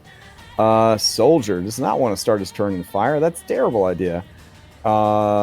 He says, I will go and warn them. Hold them off. And he starts heading back towards the place. So he's gonna have to move and dash, start heading for the stairs, and he starts heading down. All right, Soul, you're up. I'll just take a dodge action Okay. and probably fly a little bit over behind this pillar for cover, maybe. All right, fair enough. Let's see. This soldier is going to move, and yeah, they will stop dodging and throw a javelin. 1, 2, 3, 4, 5, 6. Yeah, they'll throw a javelin at. Nah, Phil would have great cover. Yeah, all right. It's gonna hold and just dodge. All right. Kyra is happy that nobody died, so she just yells it again. Doing great. Don't die. All right. Or I will tell you another joke about zombies, because I am in the zombies chapter of my book right now. So just keep that in mind. All right. Soldier number 16 is going to go. Soldier number 16. She faces off against you, and she snarls into your face. She says, Sidon told us you're coming. You will never see the Oracle. And she is going to try to stab you with her long spear. Okay. And doesn't. And that's her whole turn. What's a long spear? Like in 5? It's a spear that's 10 feet long. It's homebrew for this setting. You could definitely take it off. I want one. Yeah, she's got one. Go get it. I don't. Yeah, that's my advice to you, sir. So we're gonna move, and then keep dodging. All right. That brings us to this adorable Mephit over here. This Mephit right here. Let's see. Okay, geysers. Nice. Yeah, that sounds good. So this Mephit is going to flutter like a lovely little cloud over to here. And it is going to look over at you, Hypatia, and just dramatically raise its tiny noodle arms up in the air as if it is calling forth the powers of creation. Go ahead and give me a dexterity saving throw as a geyser erupts underneath your feet. I'm not even standing on water. I know. All right. There is a rumble. You yell, "I'm not even standing on water." And the next thing you know, mud and flowers and dirt go everywhere. And you are launched high into the air. Yeah, so you take 2d6 points of fire damage. And then 3d6 points of bludgeoning damage as you come crashing back down, prone. You could choose one of the spaces next to the geyser, which you can't see the geyser because it's on the wrong layer. Hold on. There you go. Good there. All right, and it lets out happy old man laughs. Alexi, you're up. Yeah. Oh wait, where'd this guy go? I'm sorry, I wasn't paying attention for just a second. I probably missed that part. Yeah, Reset dead? Reset came and finished them off. Okay, gotcha. Blew my girlfriend. All right, I'm gonna go. This is 5 feet to climb up, right? Yep. Right here. Mhm. Okay. All right. Yeah, I'm gonna scamper on up that. Is there a check or anything? You're proficient in athletics? I am. No worries, just climb up. Alrighty. Is it difficult terrain or just? Yeah, we'll treat you because you're climbing, so just treat it as two squares. Gotcha. Yeah. So that's. Wait, how far was that? 20 feet. Okay. Then cunning action dash. Okay. And I want to hop over, Philippocles. And oh no, I can't. Damn it. I can't Okay. pass over that guy. Can I? Could I? If I hopped over? I mean, Like a spear vault. I would. like a I spear would vault. definitely need some. Oh yeah. Athletics checks there for sure. Acrobatics, athletics. One of those. Acrobatics? Yeah, Okay. I'm down for an acrobatics check. Yeah, I want to All right, vault let's see it. myself over with my spear. 16. 16. All right. Yeah, you kind of run up. Philippocles, do you kind of do the crouch platform assist for this that you guys are starting to Yeah, work into combat? yeah. Okay. And then you just launch and then stab as you go. All right. We'll say that's Yes. +2 cinematic, +2 for flank. Give me the attack roll. Beautiful. If Yeah, it hits, here it is sneak attack. Because let me- an ally is adjacent to the target. She's dead. That is right. Okay, cool. So yeah, you leap over your ally. He gives you a heroic shove with his shoulders, and as you kind of front flip, you just stab right into her little face. And then as you land behind her, she staggers and falls dead in the space. You reach out with your free hand and grab her long spear before it hits Oh, the you ground. already know. Yes. Mm-hmm. All right. Is this functionally the same as a spear, just longer? Yeah, it's just longer. It has a 10-foot reach. Awesome. All right. That brings us to Talus. Alright, I'm gonna try something using the rule of cool. Okay, let's see. I'll set down Piggy. All right. Heroes, tell him to stay here. I don't know if he understands me, but tell him to. Sure. You squeeze happily. I'm going to run up, and having heard the guy say he's going to go warn the other, I'm Mhm. going to run up and jump into the geyser, letting it lift me up. Oh, to get that height so you can see him. Okay. Yep. Wow. All right. Yeah, you take the 2d6 points of fire damage. You're lifted 30 feet up. I will say you can see him as he's heading down the stairs and have advantage to the attack roll. +2 which- from cinematic bonus. And sharpshooter, so I don't have disadvantage. All right. Critical. All right. So, well, we could check the critical hit card, but I was thinking decapitation. Let's see what the Decapitation! yeah. Let's see what the gods say. Do they agree? Slice to the cheek, close enough. Slashing Decapitation. yeah. All right. So just the camera like follows the chakram all the way there, and then it just the dude keeps running. His body just plop on the stairs, and the head. All right, well done, well done. That was hype as hell. Take DM inspiration. That was really cool. Also take this 3d6 points of fall damage. So 14 points of fall damage. Okay. All right, but give me an acrobatics check to see if you can land on your feet, because you willingly initiated this. Yeah, all right. So you come down hard, take that a lot of damage, but you are not prone. Okay, Philippocles, you're up, unless this Paratos is going to do anything. Paratos. Okay. So Philippocles, you're up. Yeah, Philippocles is just gonna move over here He's gonna bonus action grab this dude by the neck. Okay. This dude, I was really impressed. He actually had athletics per the adventure, so I was pleased with that. But not enough. But still, it's nice to see a soldier that has athletics. So you grab him by the throat. And then, all right.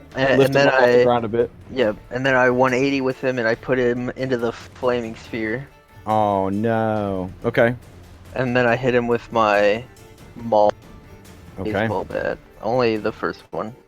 Oh, I don't think he's gonna. Yeah, so you hold him over the thing. He looks back at the fire. He's like, "No!" And then you grant his wish by just caving in his head. Jesus. And then I'll use the rest of my movement to head over to this guy. All right. That's my turn. You're next, buddy. She lets out a cry of fear and anger because she does work for Sidon, and he's a scary dude. But that was pretty scary to witness. Hypatia, you're up. I'm gonna stand up Mm-hmm. with half of my movement, Okay. and I'm gonna hobble back towards Kira. Okay. You, ow, that hurt. Yeah. And I'm gonna cast Mage Armor on myself. I don't think a mage armor is going to help you against the geyser, but I like the effort. Good effort. Just leave me alone. No. I think you're doing great. My dignities hurt more than the rest of me. Fair. I think your bottom probably got hurt pretty bad. That was a hard fall. Anastasia, Ow. you're up. She's gonna peek over the little column she's hiding behind. That wave of her hand, she's gonna bonus action direct the flaming sphere to jump over Philippocles and land on this person for the 2d6 and end its movement there. Okay. Ram into her on the way though.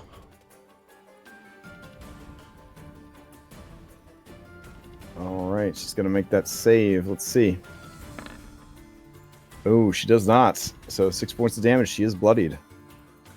Then with my action, I will try and Sacred Flame one of these guys. Oh wait, she was dodging, so Oh, she she has did advantage. make it. Okay, Yeah, but she so takes she's 3 not damage. bloody, but she still takes 3 damage. Yep. Yeah, okay. And then yeah, All right. I'll Sacred Flame one of these guys. 'Cause One I of the don't cute think- old men. I don't think they get a. It's only attacks, right? They get. Okay. Flame. All right.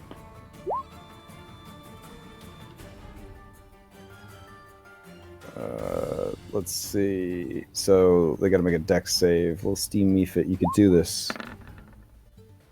No, he doesn't. All right, takes 3 points of radiant damage. Is it this one right here?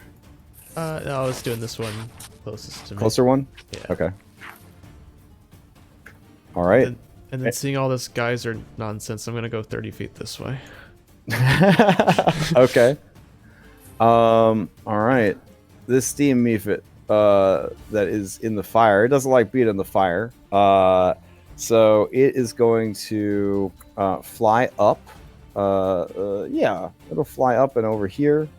And as it does, it looks over at Philippocles, and it raises its hands high to the sky like it's singing hallelujah. Give me a dexterity saving throw as it causes a geyser to erupt from the earth. 17. 17. All right. You can pick a space adjacent to the geyser to not be in as it appears. All right. Fair enough. And that will be its turn. That brings us to this one. This one is going to... let's see. It will move here and just breathe its breath at you. So give me a dexterity save, Philippocles. Okay. This could be bad. This could be real bad. Watch out. Oh, you take 0 damage. Okay, cool. I love Mephits. They're amazing. Skilla, you're up. Alright, Skilla is gonna... Seeing that thing just attacked, I'm gonna send her to go get that thing hurt me. And she's gonna bother it. Okay. Squeak at it a couple times. Yeah. And then fly back a little bit. It says in one of its elemental languages some stuff. It's not very happy about being bothered. Basically, stay off my cloud. Basically. Yeah. Does All right. is blur concentration? Let's see. They can Concentration innately up to cast it, 1. requiring no material components. But it would still be cast. So yeah, it is a concentration spell. Can you Oh make yes, a let me roll save? for it. Yeah. All right, let's see. Oh, just picking on this poor old man. All right, that's fine. It's a senior citizen. He's trying his best since ancient times. So he's not blurred anymore. So the next attack against it will be at advantage. All right, that brings us to reset.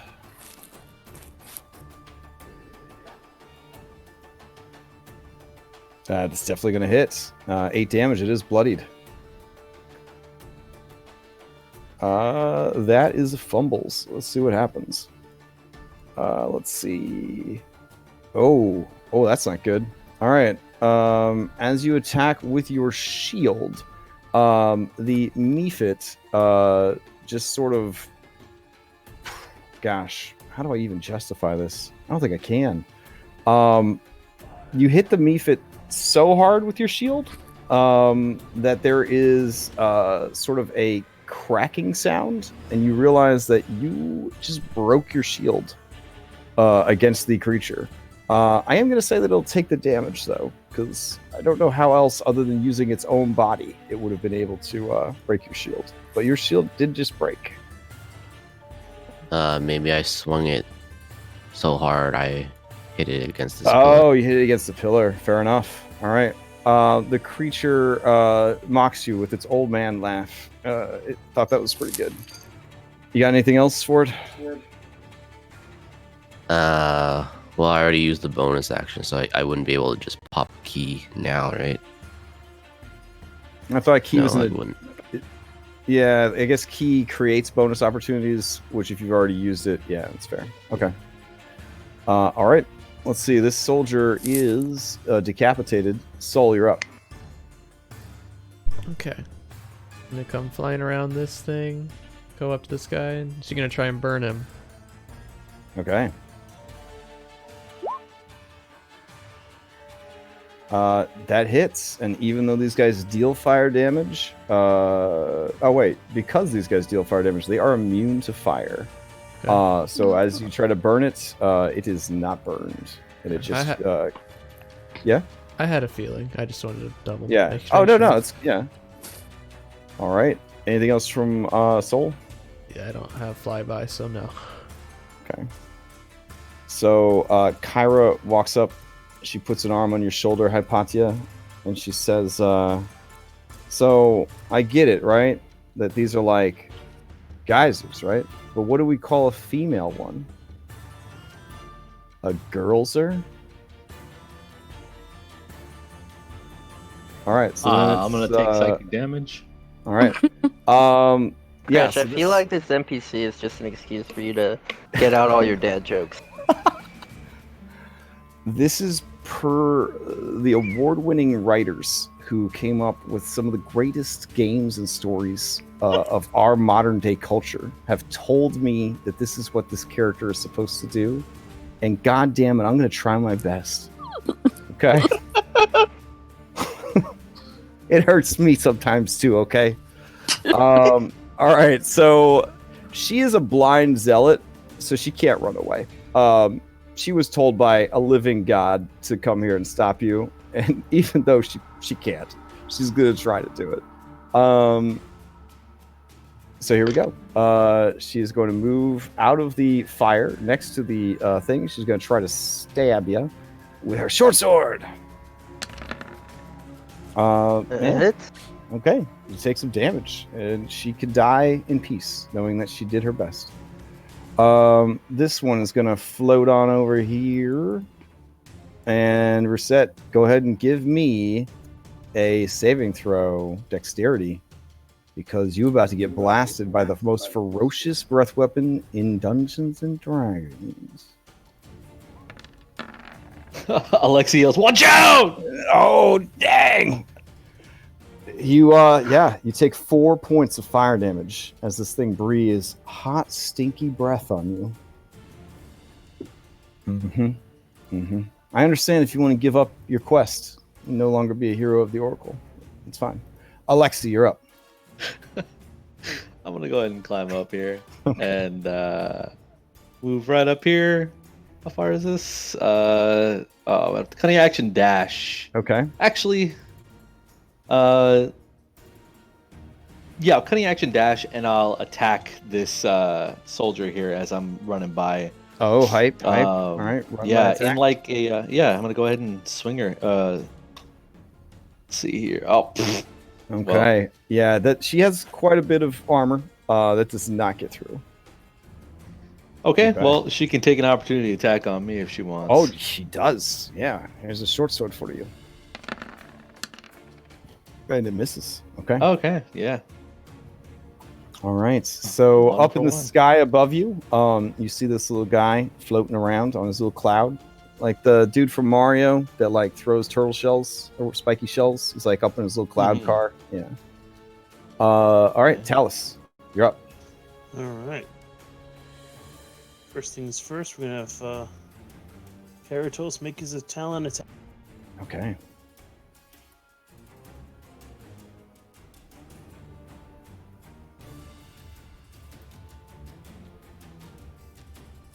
Alright, so fly there and make a talent attack on this guy. All the Pokemon try attack. You would think a 10. That's not going to hit anything in the game. It hits a Meepit. It hits. It's I'm a distracting nuisance. Yeah. And I successfully hit with those talons. I cannot make opportunity attacks until the beginning of its next turn. Oh, hype. Okay. And it goes to fly away. It can't do that anyways because you killed it.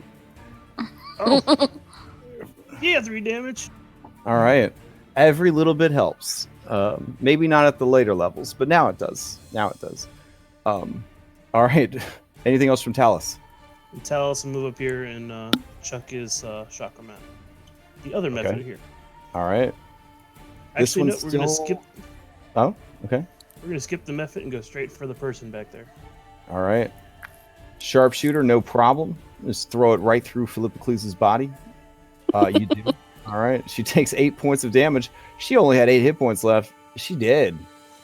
Bounced it right between Philip's legs and up to it. Wow. Okay.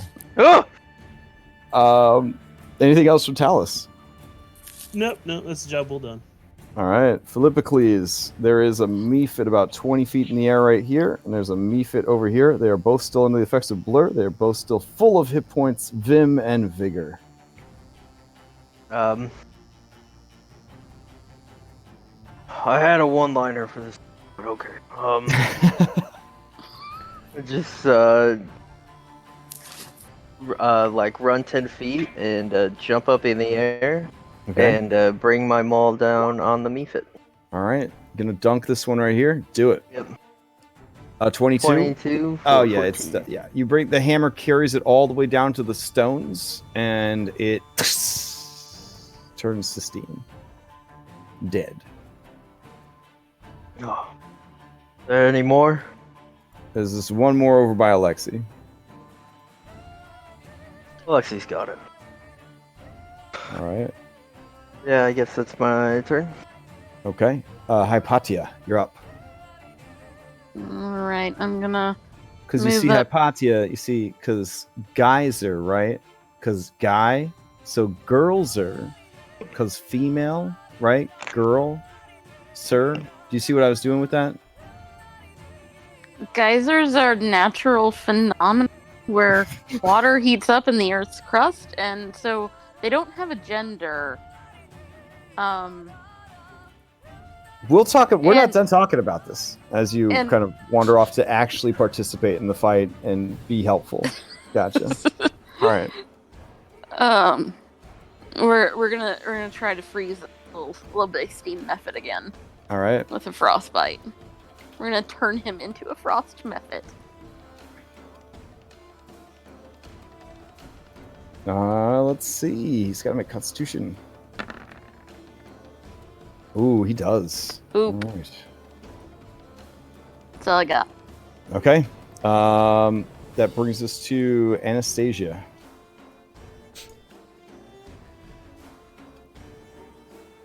Okay. I'll get your.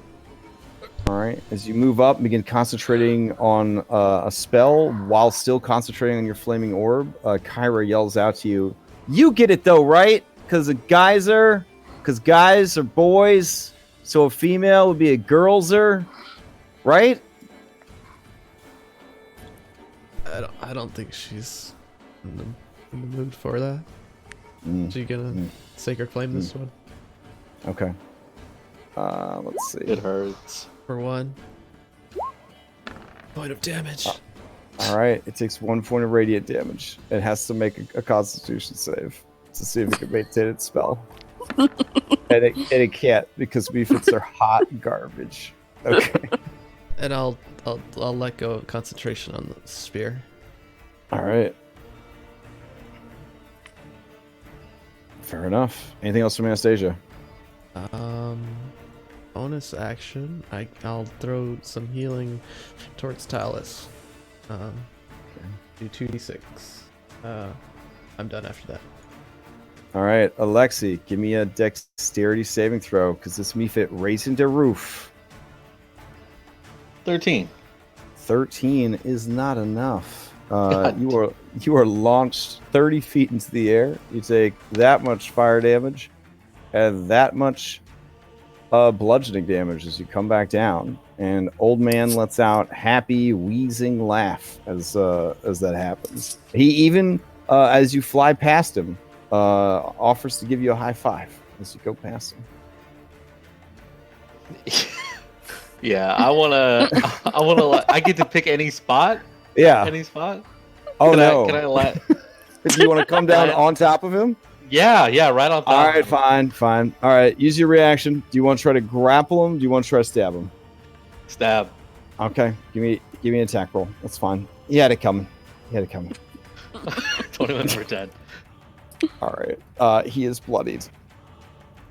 As you pass through him. Yeah. All right. You kind of lancer through him and then land prone at the base of this broken column. All right. Realizing that was a bad idea, it's going to just start floating over here. All right. Skilla and then resets. Okay. Skilla's gonna fly right up to him and laugh in his face. Aw. He's already really embarrassed about, just being a mephit, I think. I don't know. And then she could fly back a little bit. Okay. Yeah, the lore for mephits is that the primordials just made them out of, garbage. Like the garbage they had left over after they made everything else. This is really sad. Okay. Reset, you're up. When I passed this person, Yeah. did she have a shield? She did. I pick it up All right. and I immediately use it to bash this thing. Okay. That is going to hit, and that will finish it off. Woohoo! Whew. All right. I have to say, MVP moment was stopping the runner, because that changes the entire way the rest of this is going to play out. I Very had well. a big feeling about that. Yeah, very well done on that one.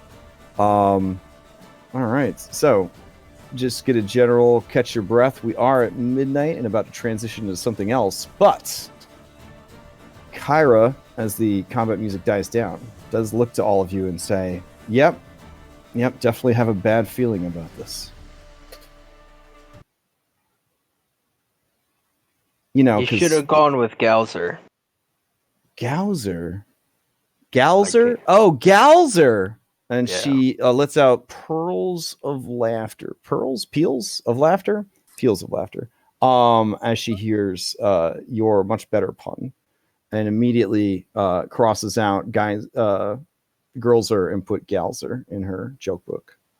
So Talus, you get 9 health You could take a point of Kyra inspiration there, Phil. It's that like mean? DM inspiration, but you can only use it to do fucky stuff.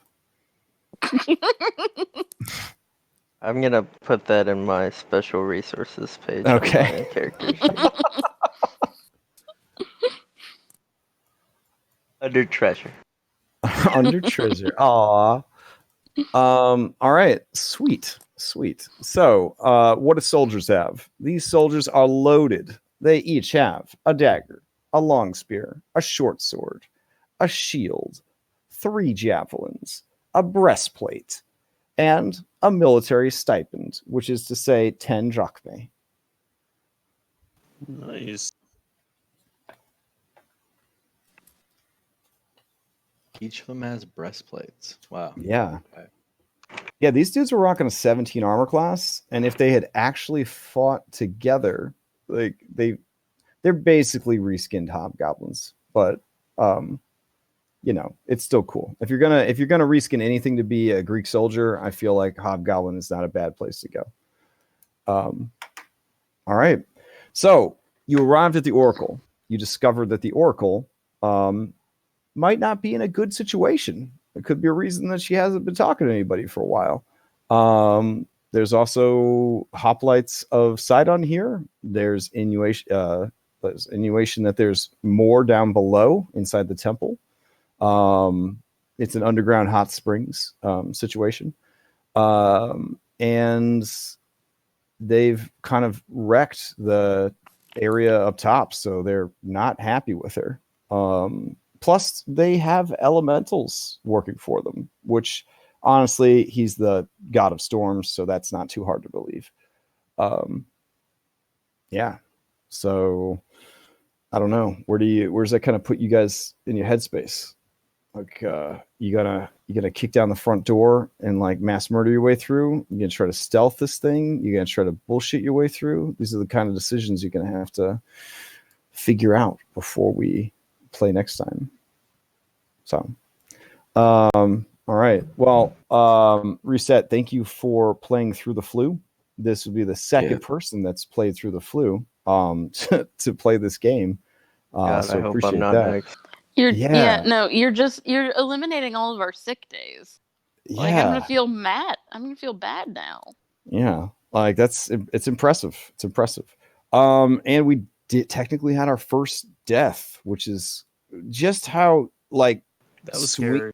That's just how swingy dice, critical hits, and RNGesus is. Like, yeah, like last week, just like freaking epically smote a beast of legend. This week, Manticore gets a hard on for revenge and just decimates with like a single tail stinger. It's just that swingy sometimes. But yeah, like technically, since she did take a oath of protection, she did say it was for each one of you. So she has to, by her definition, I guess, because she is a god, protect you against something.